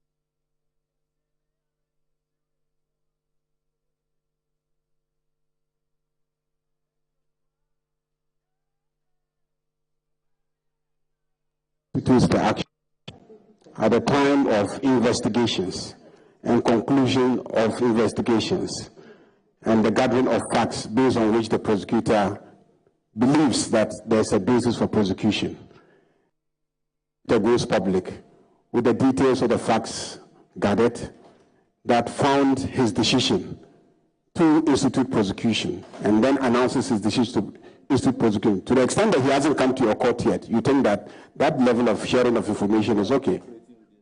That is my view, that provided that information, the prosecutor has conducted his or her investigation. He says that is what I have. I'm going to court. And he provide that information.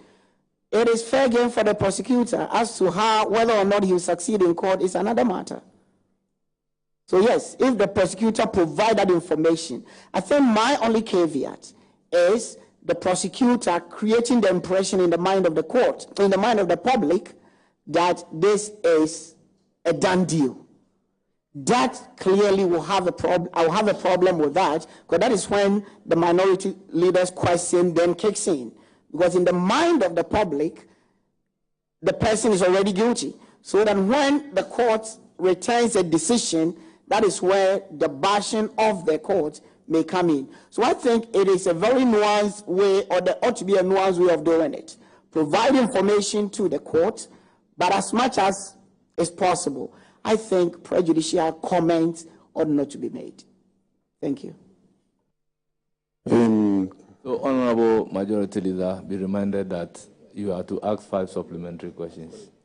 Yes, so you have 2 more.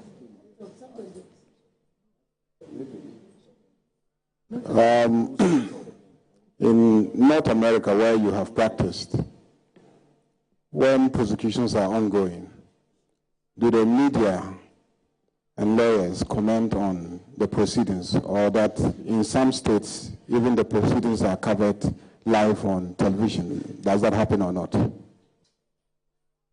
I call it the Johnny Cochran syndrome. It's more in the United States than in Canada. Matters in Canada, you don't comment on it. We stick to the rules, and you only have lawyers speaking to it after judge decisions are made. The Johnny Cochran syndrome is more to do with the Americans than the Canadians. Thank you. My last question. The system of appeals that we have, from the High Court to the Court of Appeal, and ultimately, potentially, to the Supreme Court, and even a review, the system of appeals, does that provide the accused person remedy against any potential pressure that may inform a judge giving an erroneous ruling or not?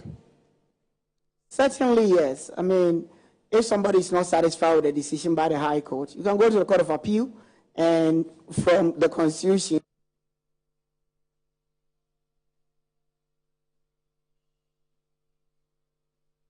based on some High Court decisions.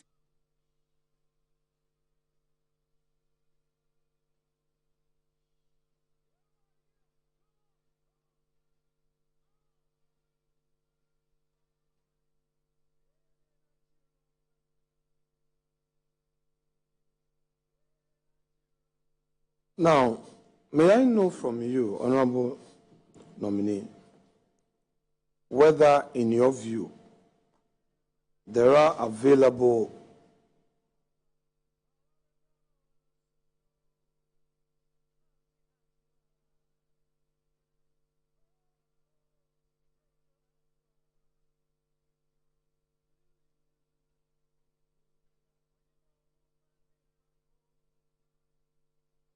being sent to court are publicly labeled guilty, if there are some remedies for them, in your view, my lord? I find it difficult to look out for remedies because, for example, in recent times, we've heard of lawsuits where somebody will go to court that injunct a public institution or somebody from investigating me. I do not think such lawsuits are appropriate.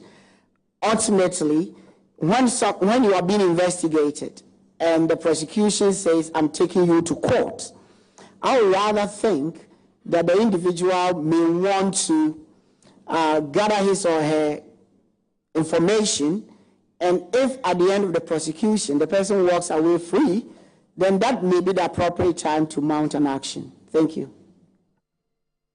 Now, flowing from that, do you think that the judiciary must, and here proactively, intervene to restrain state actors whose conduct or statements are seen to be undermining the presumption of innocence rule? I know as a fact, myself and other colleagues involved in matters would warn lawyers, counsel involved in the matter, not to make prejudicial comments when the matter is ongoing. But in the scenario as painted, during the investigation stage, the prosecutor is providing information in the public. I do not see how the kind of jurisdiction that the judiciary may have to issue some injunctive orders or some orders against such a person.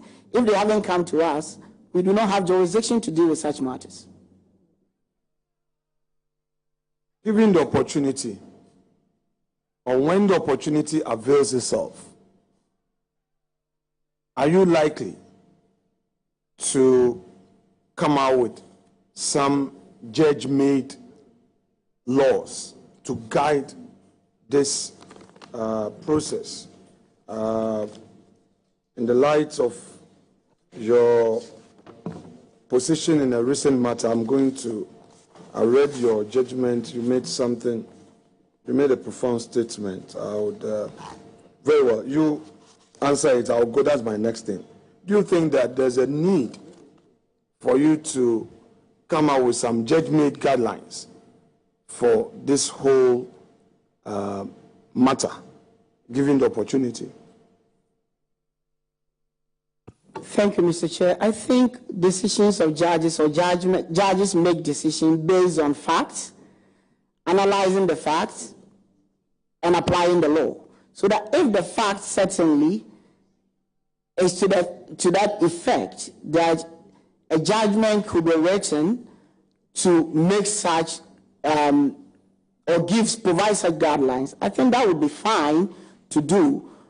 So the simple answer to your question is yes, if the facts will support that. But I'm not sure I can sit here and say that based on the narration you've given me, I am going out there to write a judgment to gag an investigator. Thank you.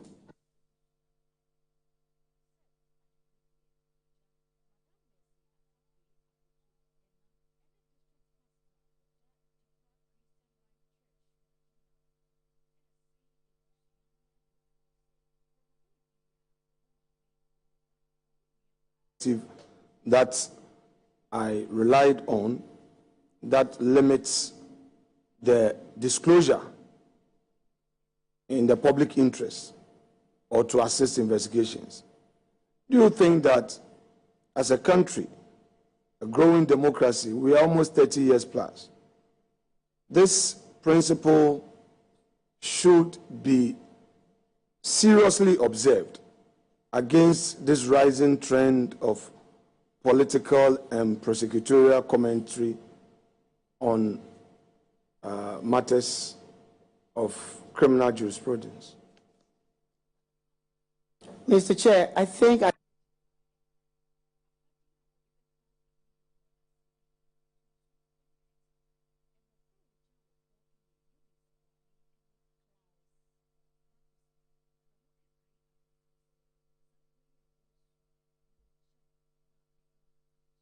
for, I think that we may get there, depending on how, us as society, you as lawmakers see that.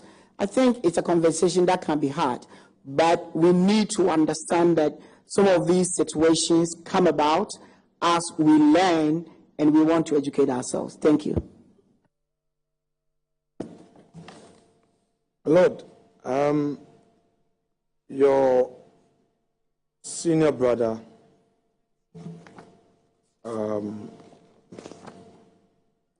Eni-Yeboah, JSC, as he then was, in the matter of Jesse, Emis Texan, and two others versus the Attorney General, in suit number J1/10/2015, held in his dissenting opinion as follows, quote, "Before I rest, I wish to make it clear that in our constitutional dispensation, care must be taken not to create a statutory institution without checks by the court on how they deal with the citizenry. Failure to hold them in check will be a throwback to the era of unlimited executive powers, which will certainly undermine our democratic dispensation," end quote. What are your own views on this matter as you rise to the highest court? I think I see this as anchored in the doctrine of separation of powers and the court having the duty to interpret law and be more or less as a watchdog or a guard against excesses. Of recognize its duties and its functions. So that's the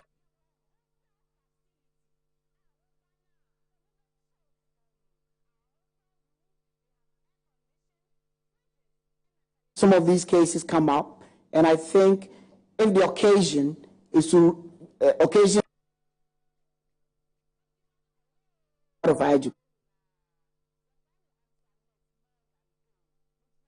Looking at it in the context of human rights. Statement in the context of human rights. Have you any views on? Well, I think with the greatest respect, we sometimes bandy things around as human rights, such that anybody at all sometimes will raise certain issues to say that it is my right. But we must always look at Article 41, I think it's in the KOJ, which talks about the rights and the responsibilities. If the Attorney General, the prosecutor, has a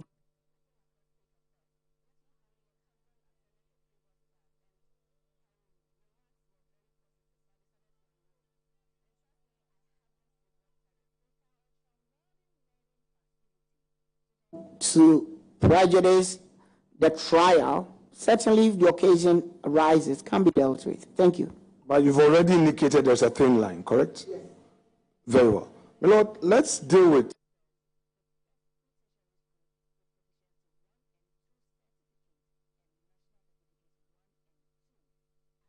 in your concurring opinion in the matter of Ackaah-Abubakar alias Raga Jiwa versus the Republic, decided on 27 March 2025, as well as broader constitutional and legal frameworks governing arrest,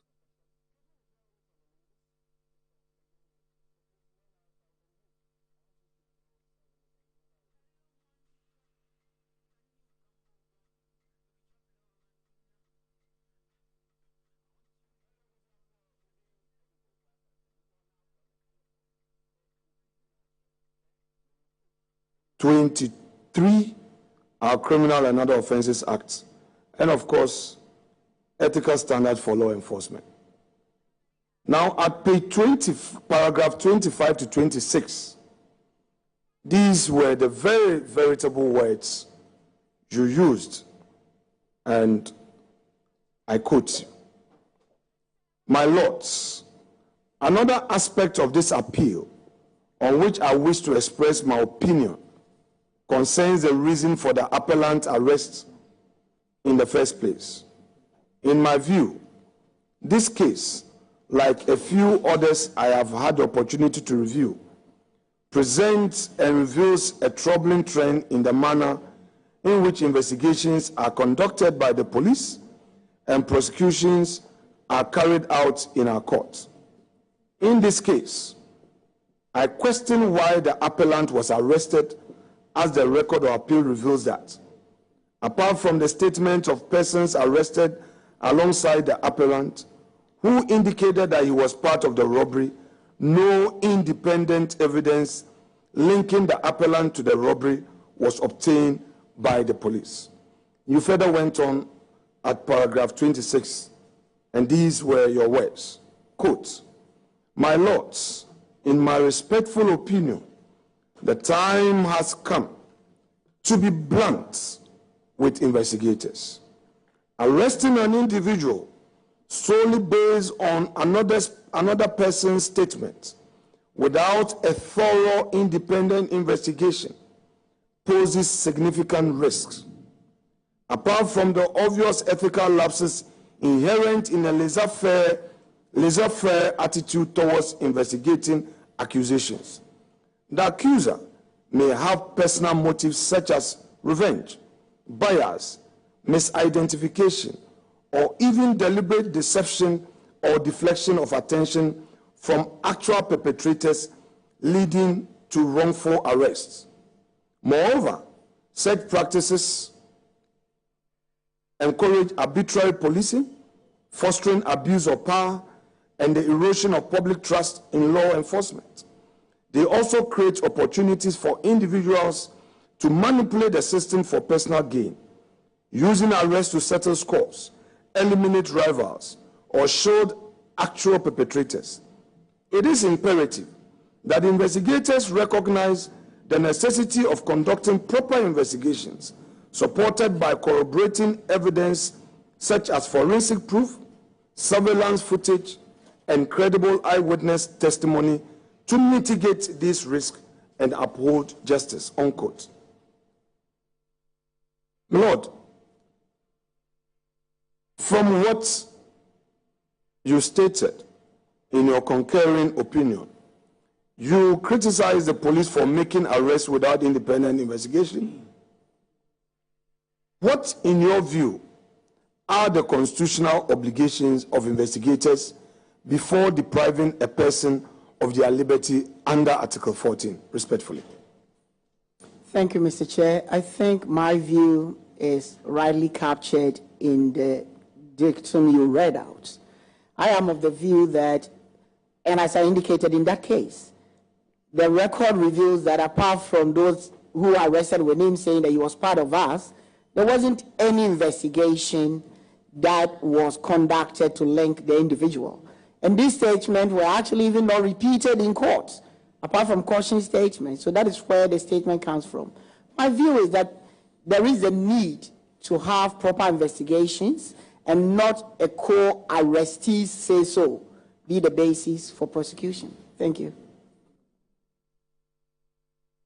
Lord, flowing from this, you, like, as you've already indicated, you've warned against arresting individuals solely based on statements from co-accused persons.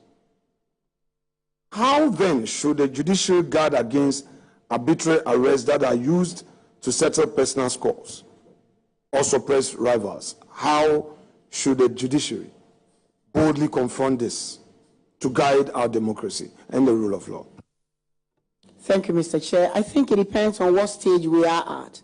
If an investigator comes to court and says, I've done this investigation, I arrest somebody and put a person before the court, I think at that stage it will be difficult for a court of law to say that at that preliminary stage there's no basis, let him go. The only way the judiciary can confront this is when presented with a compendium of evidence, assess it, and say that there wasn't no basis for this arrest, and no basis for the prosecution. So, and I think we've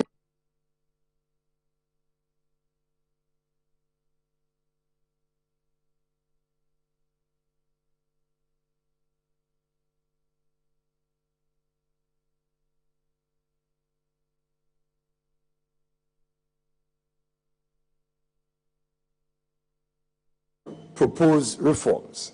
So let me ask you, it's a court of liberty. Nobody would be up to be checkmating unduly, except perhaps, of course, the matter comes up for review, or long after you've left, a new panel comes up with a new view, which is the case in our courts. But for the time being, you've described this laissez-faire attitude in policing as a threat to public trust, and I agree with you. What, therefore, in your view, should be the legal or institutional reforms necessary to ensure investigations are thorough, ethical, impartial, and conclude in good time?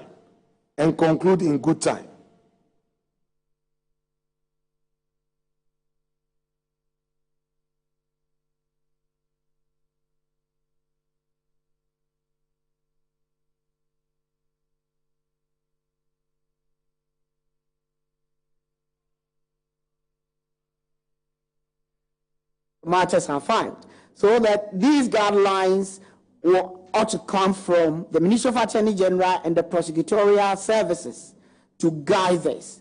But we know we also have matters of delay in our rules.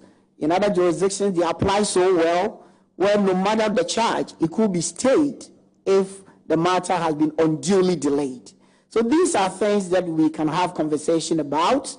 Should somebody stand trial for 5 years without calling any evidence? These are conversations that we can have. But I'm not sure at the investigative stage the court will have much to do until matters are filed. Thank you.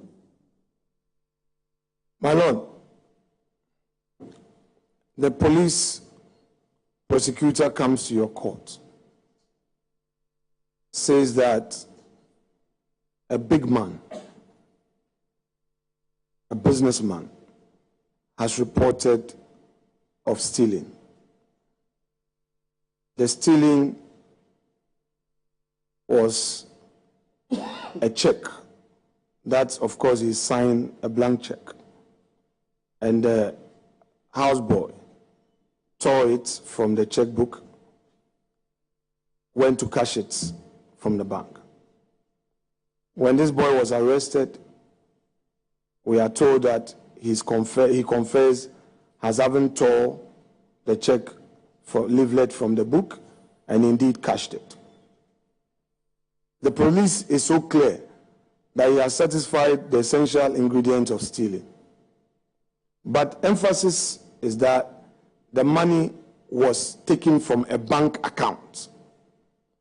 My Lord, in a situation where the bank account itself is not provided, the bank statement is not tendered, yet prosecution tells you that before an independent witness, the accused confessed the offense.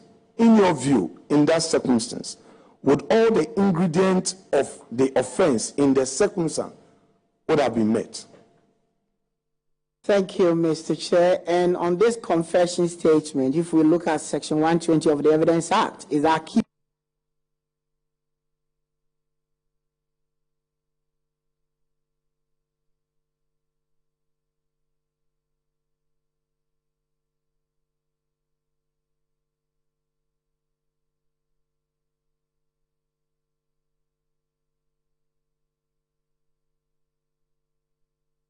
The standard has not been met. So, my Lord, in a situation where the caution statement was properly procured, so the independent witness, yes, it is true that it was properly procured, but the bank statement of the businessman, which bank statement would show the withdrawal with dates and all, and the name of his houseboy is absent. The entire bank statement is not before you.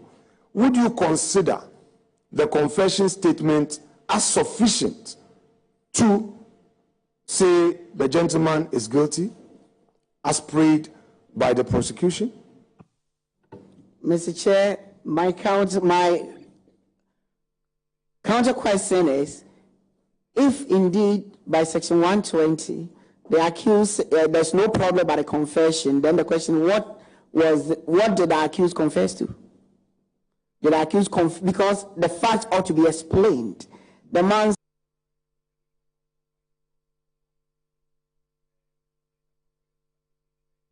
says I facts that led to him being arrested. In the face of that confession, the absence of the check and the bank statement should be thrown out. I think depending on the facts, if these are all the facts, I think the confession statement... But my lord, in Tagore, the Court of Appeal was very clear that no matter what the accused says, the requirement to lead evidence on all the essential ingredients of the offense must not be compromised, to the extent that the accused comes into the box to say, I'm not guilty. Do you have some disagreement? Not at all. I mean, I am a consummate jurist on meeting all the ingredients. If the ingredients have not been provided by the prosecution will lose. So that if in this situation, the non-provision of the check and the statement, which will all establish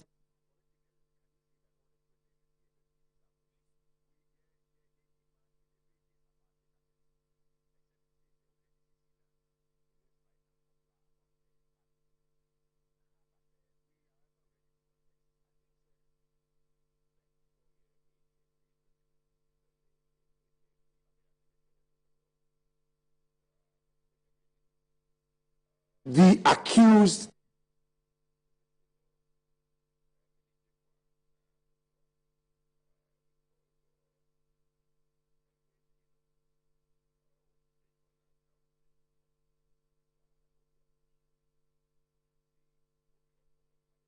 established. If it's not there, and the person, I mean, when the person mount the box and say, I'm not guilty in the face of the confession, then that person, the absence of the person saying something, by pleading not guilty, he or she has thrown the gauntlet at the prosecution, prove it. Okay? By the person saying, I'm not guilty, the person has basically challenged the prosecution to prove the ingredients. And if the prosecution has not been able to prove the ingredients, the decision will have to be made. Very well. My Lord, now, as part of reforms, you are going to a court that undertakes reforms, that helps shape public opinion and all. Do you think that there should be a minimum evidential standards to be met before lawful arrests? Do you think? There should be a minimum what? A minimum evidentiary standards to be met by investigators before lawful arrest. Mr. Chair, my view is that before the police arrest someone, they ought to have some evidence for arresting the individual. And that would tailor in with your use of minimum evidence. Because I do not think that anybody should be arrested when there is no evidence for arresting that individual. Very well, my Lord. My Lord, you spoke about forensic and corroborative proof. Now, do you think that the court should be scrutinizing arrests and detention procedures that appear to violate the rights of accused persons, especially in the absence of what you call forensic or corroborative proof? Mr. Chair, I think that statement answers the question. That's why I questioned why was this individual arrested in the first place and why was he convicted in that judgment. It was the duty of the court to really assess the evidence and make a determination whether or not the threshold was met. In my view, the threshold was not met. So the court will have to review such.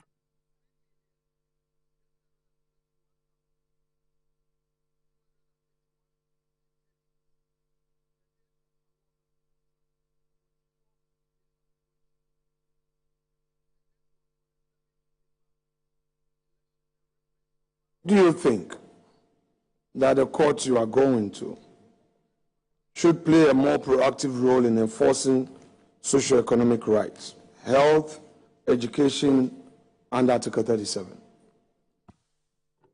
Thank you, Mr. Chair. I think the court has had the occasion to deal with some aspects of the directive principle of state policy. As I understand it, the jurisprudence now is that if those provisions can be aligned with a provision in other part of the Constitution which is or are justiciable, then this, the Apex Court will have to help enforce those.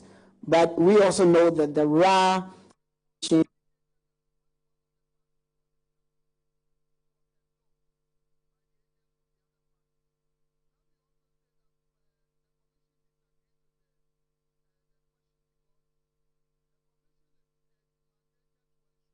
You've used cases that are justiciable. Your student would want to help them with the principle of justiciability as expressed by the courts. I mean, just a bit of it they want to understand. Thank you, Mr. Chair. The case that's come to mind is the SIBA case. And the Supreme Court clearly spoke out clearly on what will make the directive principles or the provisions of directive principles of state policy become justiciable. So I invite any student to look out for that case and read it. Thank you. Very well. Lord, we've had 2 election petitions. The 2012 election petition,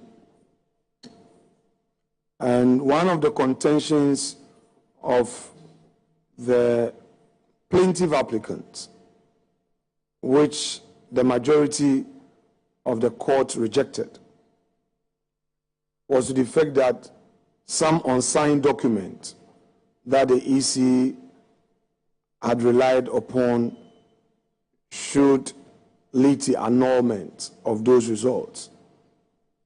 Of course, the majority of 5 said no, those are mere errors, etc. But the substance of it must be upheld in spite of the statutory provision that says that if it's not signed, it should be annulled. In this case, the Supreme Court gave effect to the law in spite of express statutory provision, the CI of that. What is your own view on situations like this, where there is an express provision guiding an act by a constitutional or statutory body upon which a litigant mounts an action? Thank you, Mr. Chair. I think, again, as we've been fed by the Apex Court, these decisions come down to the approaches of interpretation. For those who believe in textual commitment, they will say that this is what the law says and will apply it. For those who look at the purpose, they now profoundly use purposive approach. They combine that to make the decision in order to arrive at doing justice. My view is that there must be textual commitment to statute and the Constitution, and if that will not result in injustice, then maybe you look out for another means of interpreting. Thank you. Now, if you look at the decision of the court in the 2012 petition and that of the 2020 election petition, by the way, my lord, you're familiar, by the way, if very well. Do you think that there are any serious matters of legal opinion to be reconciled? Mr. Chair, cases are determined based on their peculiar facts. 2012 petition was based on the facts which were presented. 2020 decision was based on facts presented. And therefore, and we all can learn from any decision which is given by the Supreme Court. Yes, so there are lessons to learn, but I'm not sure I can sit here and say that there are matters to be reconciled. Thank you. Lord, with respect, you've been at the Court of Appeal for 7 years, you said. No, please. How many years, please? 2.5 years. High Court at 7.5 years. So you've been at the Court of Appeal for 2.5 years. Very well. Now, have you had any judgment of yours being overturned by your superiors? Mr. Chair, not to my knowledge. There have been a few ones that I've seen affirmed, but I haven't seen one overturned. Thank you. Your stay at the Court of Appeal, have you had the occasion of dissenting in opinion? No, I haven't written any dissenting opinion at the Court of Appeal yet, no.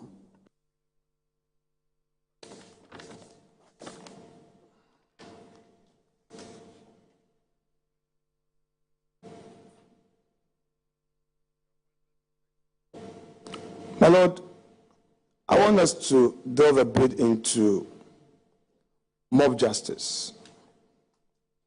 These violate right to life, presumption of innocence, and due process. We've dealt with issue of arrest. This is also another arm completely unlawful. Of course, the Constitution protects life and provides for due process. How, in your view, does mob justice and lynching violate such constitutional rights under Article 13 and the presumption of innocence under Article 19? And what should be the judicial role in enforcing these constitutional safeguards? Thank you, Mr. Chair. I believe in the fact that nobody can use mob justice, demonstrations to resolve a legal matter. If somebody has done something wrong, the judicial process should be allowed to take its place. Using mob justice clearly is illegal, and people who engage in it must be dealt with by the law. Thank you. Lord, what will be your response to those who, unfortunately,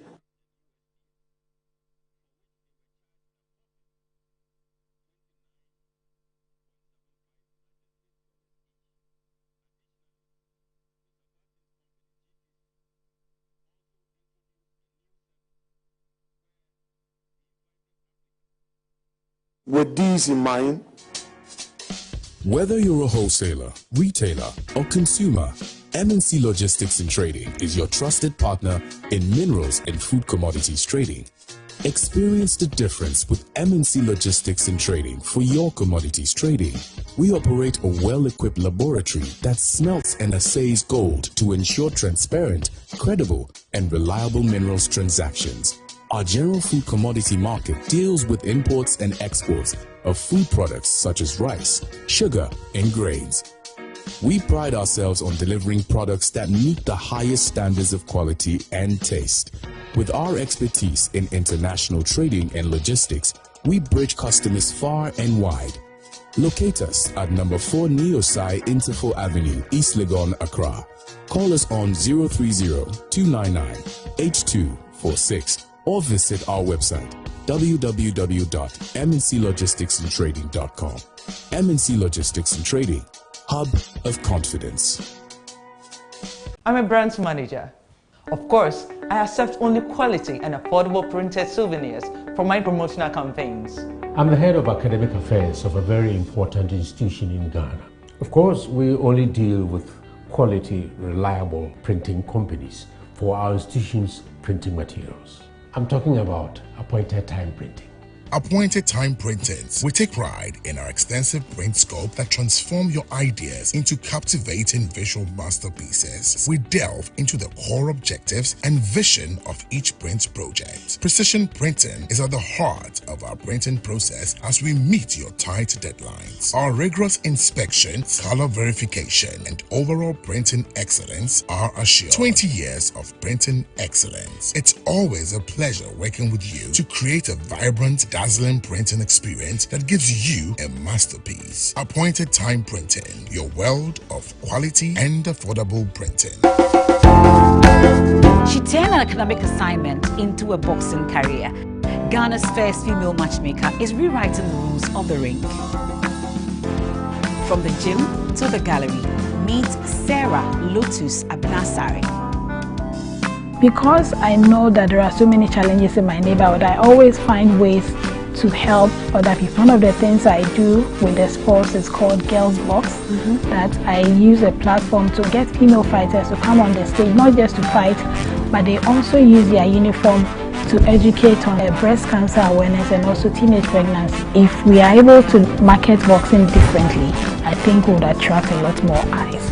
A fighter, a trailblazer, and a phenomenal woman. Only on the Kelto Pace PL show, right here on this channel. So you have to hold your hand and make sure so how do you make the fist? First, show me just like this. So you raise it like this. And then you can move forward and you can try to throw it.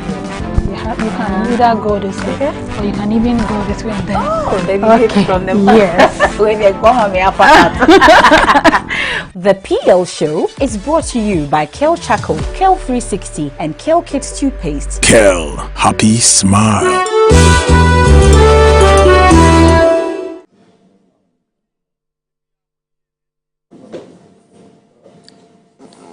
Honorable Nominee, this was introduced to enable you have some breathers so we go on.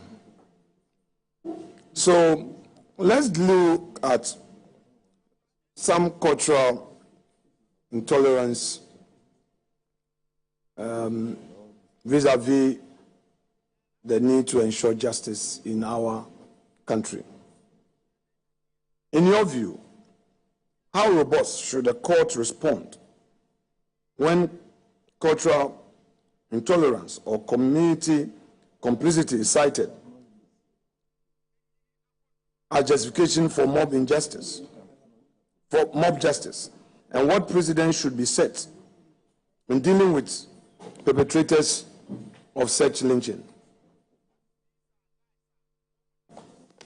Mr. Chair, any mob action can never be reasonable, and in that is with that as the base, it can never be transparent, intelligible, or justifiable.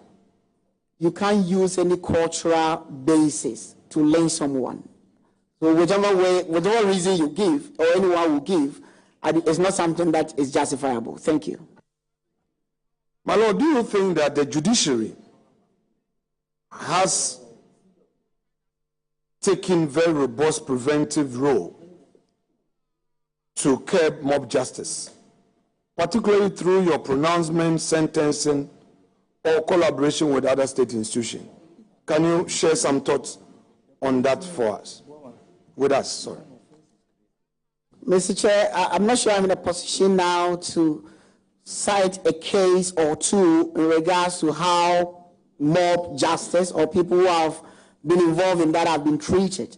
But the bottom line is this. As I've said previously, anyone who takes the law into his or her hands to commit any crime ought to be punished.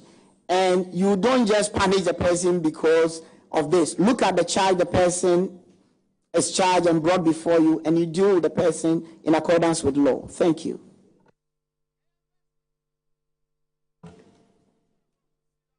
My Lord, we've dealt with arrests. I now want us to focus a bit on how influential people in society use the police to enforce civil debt obligations, a practice that is considered as a violation of due process and criminalization of private debts. These, in my view, goes to the heart of Article 14 and the role and limits of the police under Police Service Act 1970, Act 350.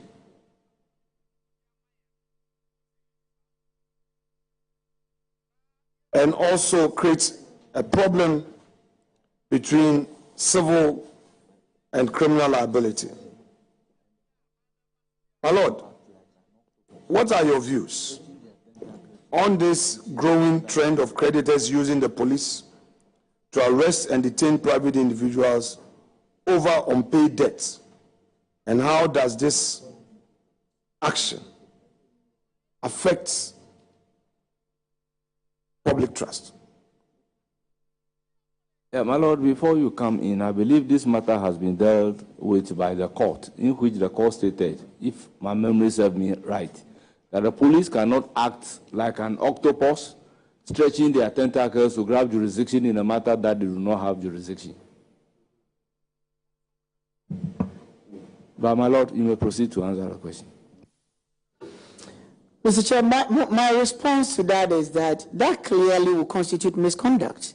And it's part of the reason I propose that there should be an independent police commission, so that people who allow themselves to be used in such situations should be properly investigated and where need be punished. It is wrong. We know that you cannot use the police to do something that is civil.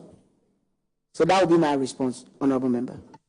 My Lord, I'm quite curious. Why is it that when it comes to the police, right violations and misconduct, you are proposing an independent commission outside of the police?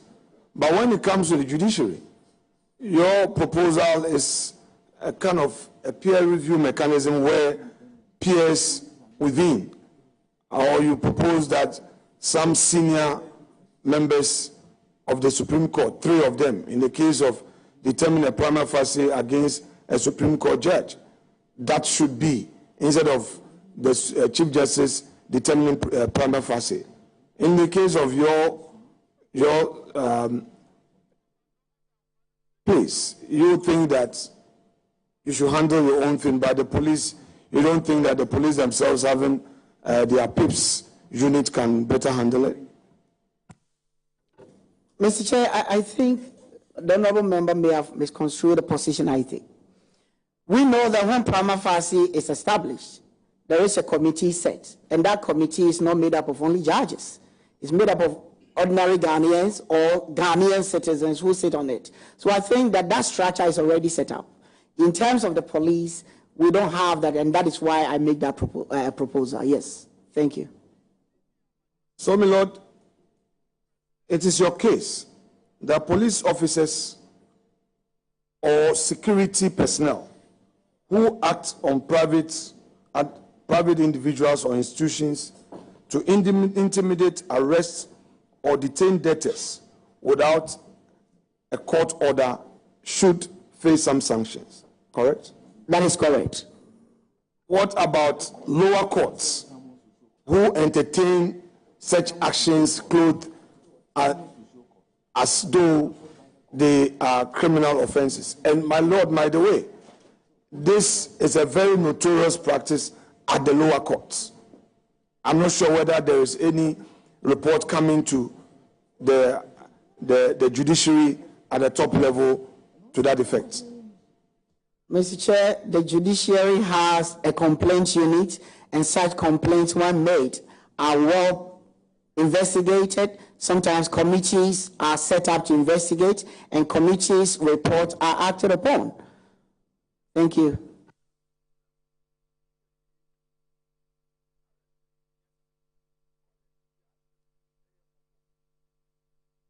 My Lord, some of your colleagues have shared their views on Article 66.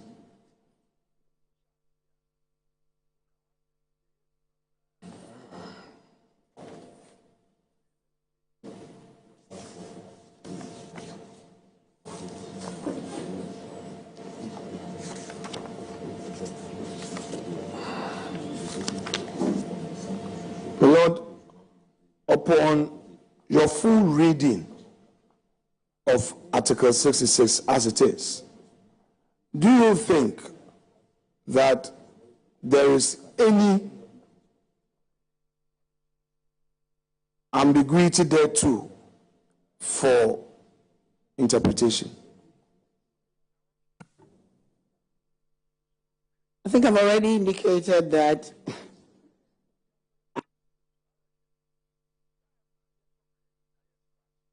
yes, I do not see anything which is ambiguous.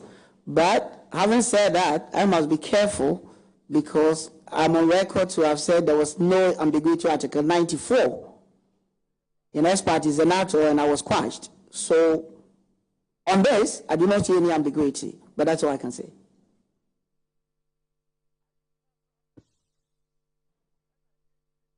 Oh yeah, my lord, the ex parte Senator, the majority disagree with you, correct?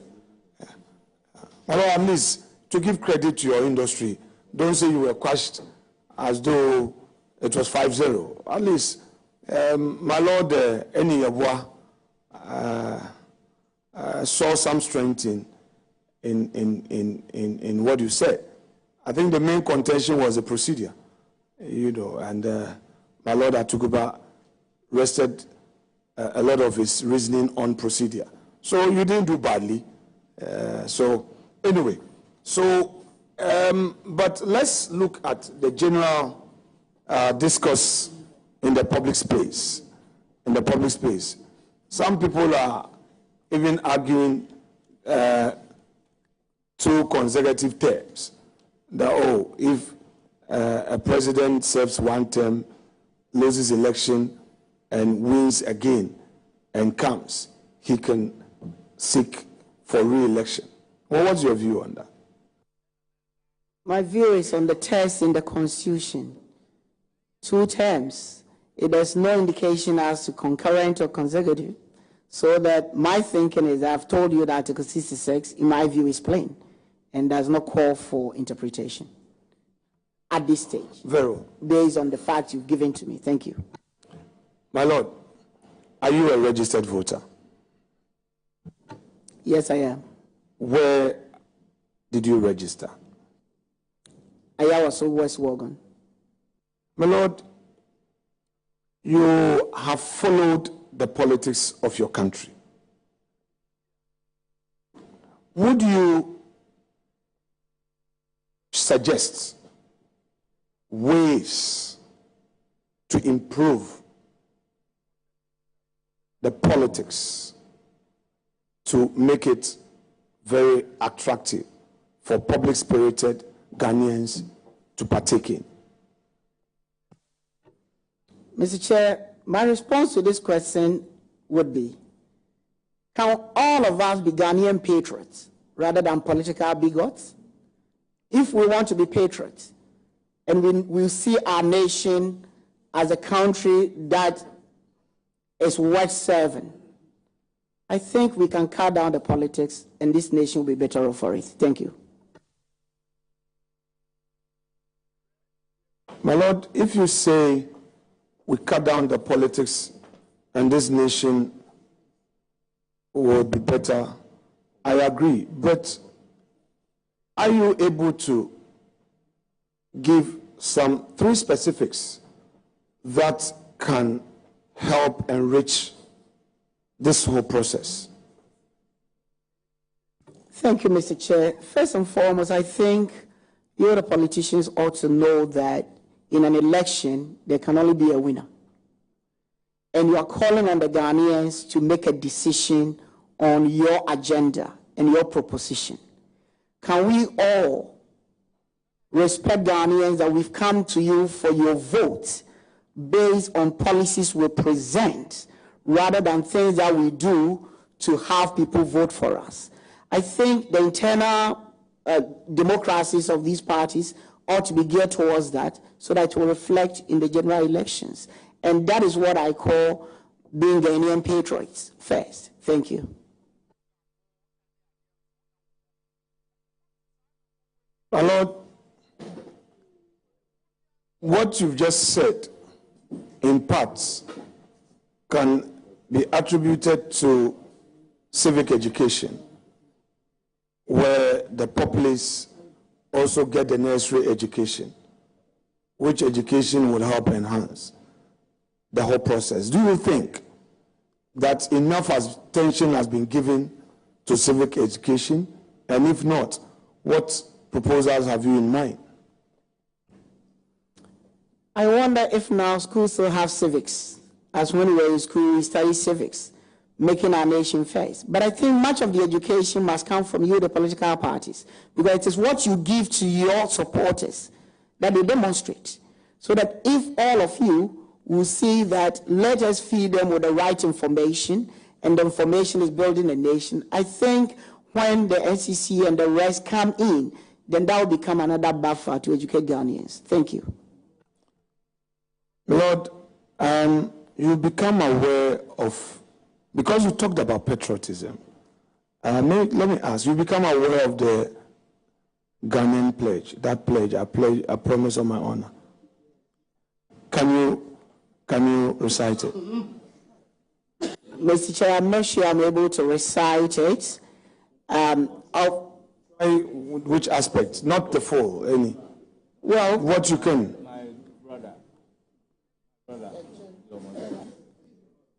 Yes, the nominee is honest to say that I will not be able to recite it. So why will you insist? I mean, an honest answer has been given. I wouldn't be able to do this, but do it. No.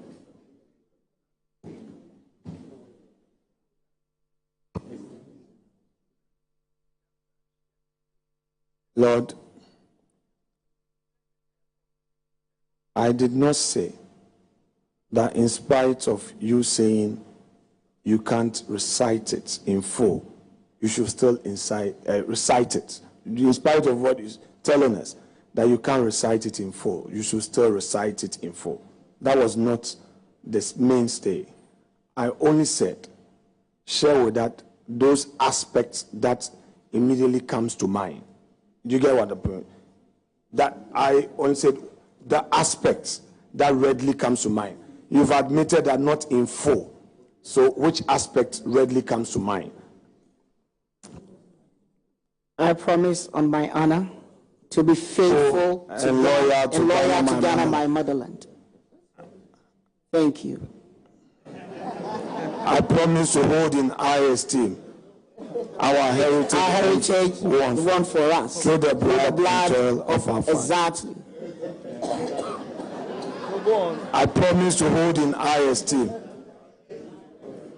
one for us, toil of our fathers. Yes. And I promise, pledge myself in all things to be faithful and loyal to uphold and defend the good name of Ghana. So because I am helping. If you don't, the man, no, stop. Chairman, put off your mind. This is, look at, okay, if I'm struggling, can you do it yourself? If I'm struggling, I have made an attempt. If he said he couldn't, and I say, oh, an aspect. You are now telling me that is why I am not making an attempt. Then allow me, I would want to make an attempt. Because I don't want to struggle. Don't worry, I would want to boldly make an attempt. When I make a mistake, I be corrected. I'm not.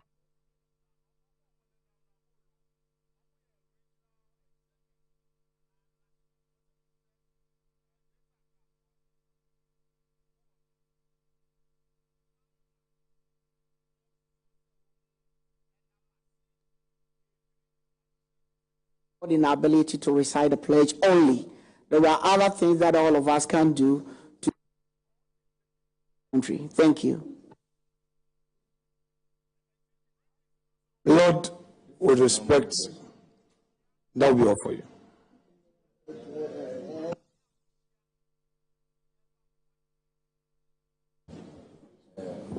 All members, our revered guest nominee, at long last, the vetting of the nominee has ended.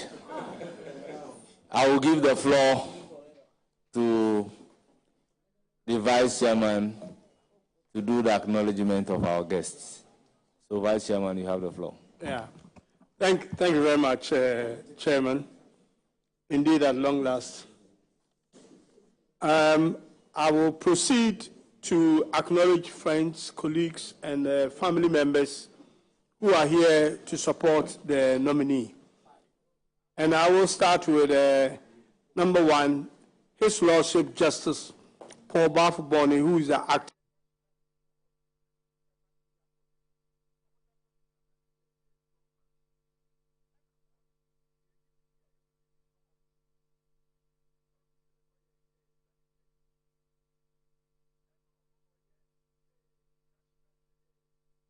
the spouse of the nominee.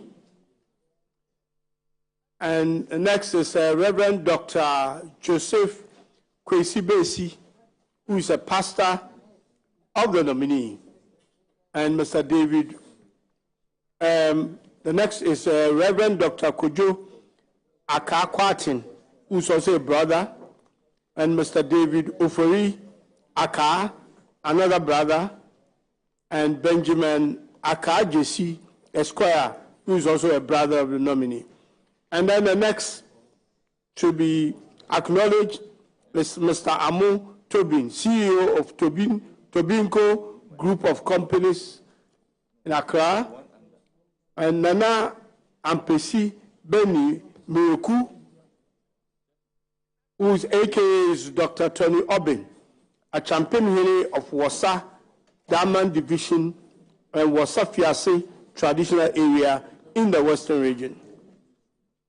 Next is Nana Adwoa Osa, who is a queen mother of. Sorry. Okay. All right. Okay, I have a revised version of the list here, so I will continue from the name I haven't mentioned. Now, next is I was on Nana Ampesi Beni Mireku, who is Dr. Tony Obin, a champion of Wasa Diamond Division, Wasa Fiase traditional area in the Western region. Nana Adwoa Osa, the queen mother of Wasa Ampon Sasun in the Western region. Mr. Dixon Atta Nkatia, a.k.a. Kenricks, is a family.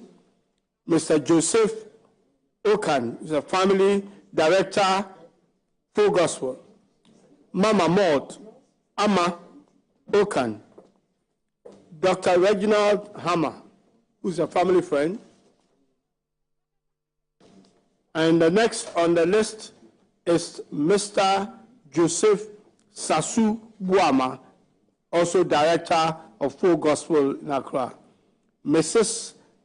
Afua Mfuafo McCarthy, who is from Edmonton, Canada.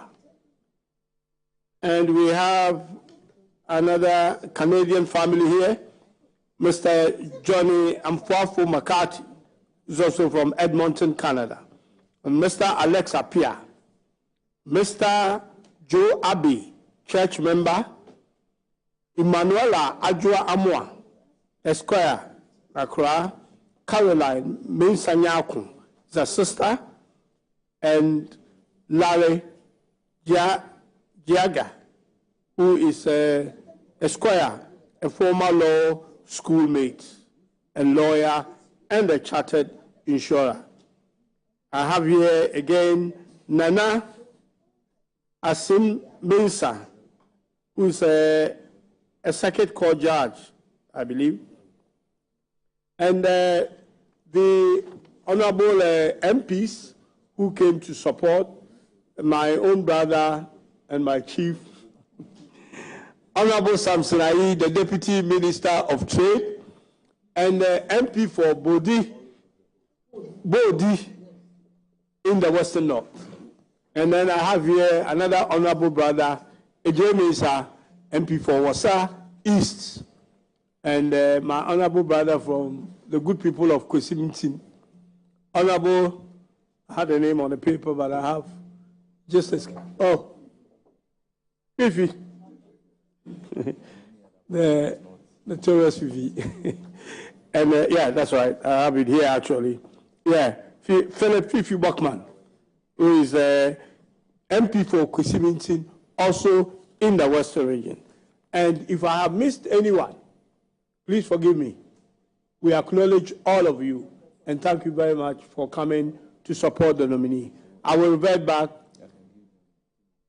Okay, so the generosity of the chairman says that you should be granted 2 minutes, just like we did for Honorable Samson Ayi. So please. Thank you, Chairman. Probably less than 2 minutes. I wanted to add some more weight to what my minister, Honorable Ahi, thank you, President, for doing this great honor to the good people of Western region.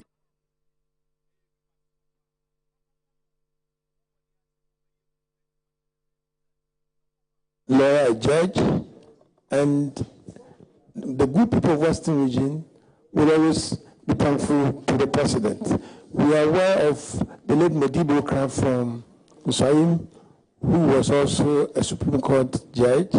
And today we have another great friend also from the region.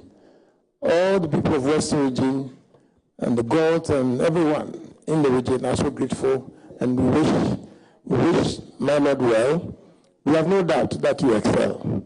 May the good Lord guide you and protect you, extend your territory, and make sure that you shine and shine very well for the good people of Western region. The congratulatory message is too long. You now have 1 minute.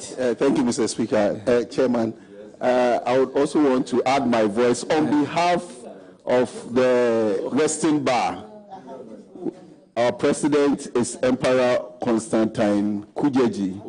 We extend our hard, warm greetings to you, and we say that may God be with you. Insofar as you are from the Western region, we know that you will excel. Thank you. Mr. Speaker. Thank you very much. Mr. Speaker, with your indulgence.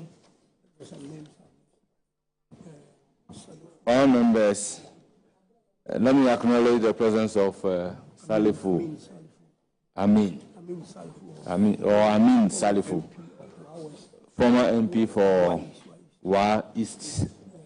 Let me also acknowledge the presence of my learned friend, Larry Jage. You are all welcome. All members, I have a message from the old students of Univa Secondary School,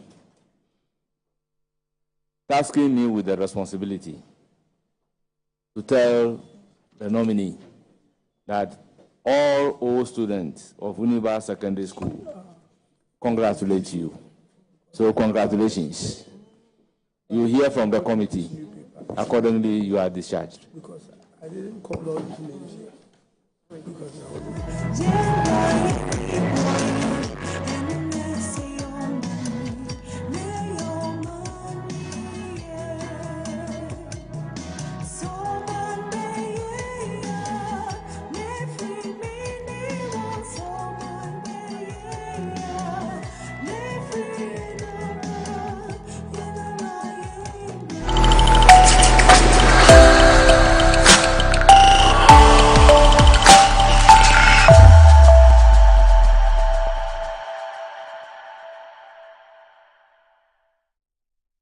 Everything in the world revolves around science, technology, engineering, and mathematics.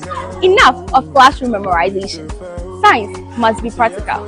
That is why the Quiz Talk is bringing Ghana's first ever National STEM Quiz. This program will spark the students' interest in STEM. Science, of course, is the mother of all creation. starting from creation itself, from the plants to the animals, everything you see is about careers drive modern economies, from engineering and medicine to software development and space exploration. Engineering combines both science and technology to solve various problems around our society. For example, the roads we use, the cars we drive, and the airplanes we use to transport ourselves from one country to the other.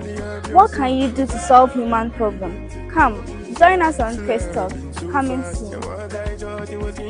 So come to Quiz Talk and then demonstrate your skills and help us with the STEM education.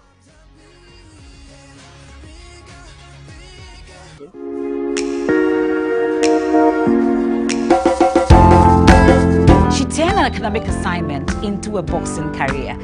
Ghana's first female matchmaker is rewriting the rules of the ring. From the gym to the gallery, meet Sarah Lotus Abnasari. Because I know that there are so many challenges in my neighborhood, I always find ways to help other people. One of the things I do with the sports is called Girls Box, that I use a platform to get female fighters to come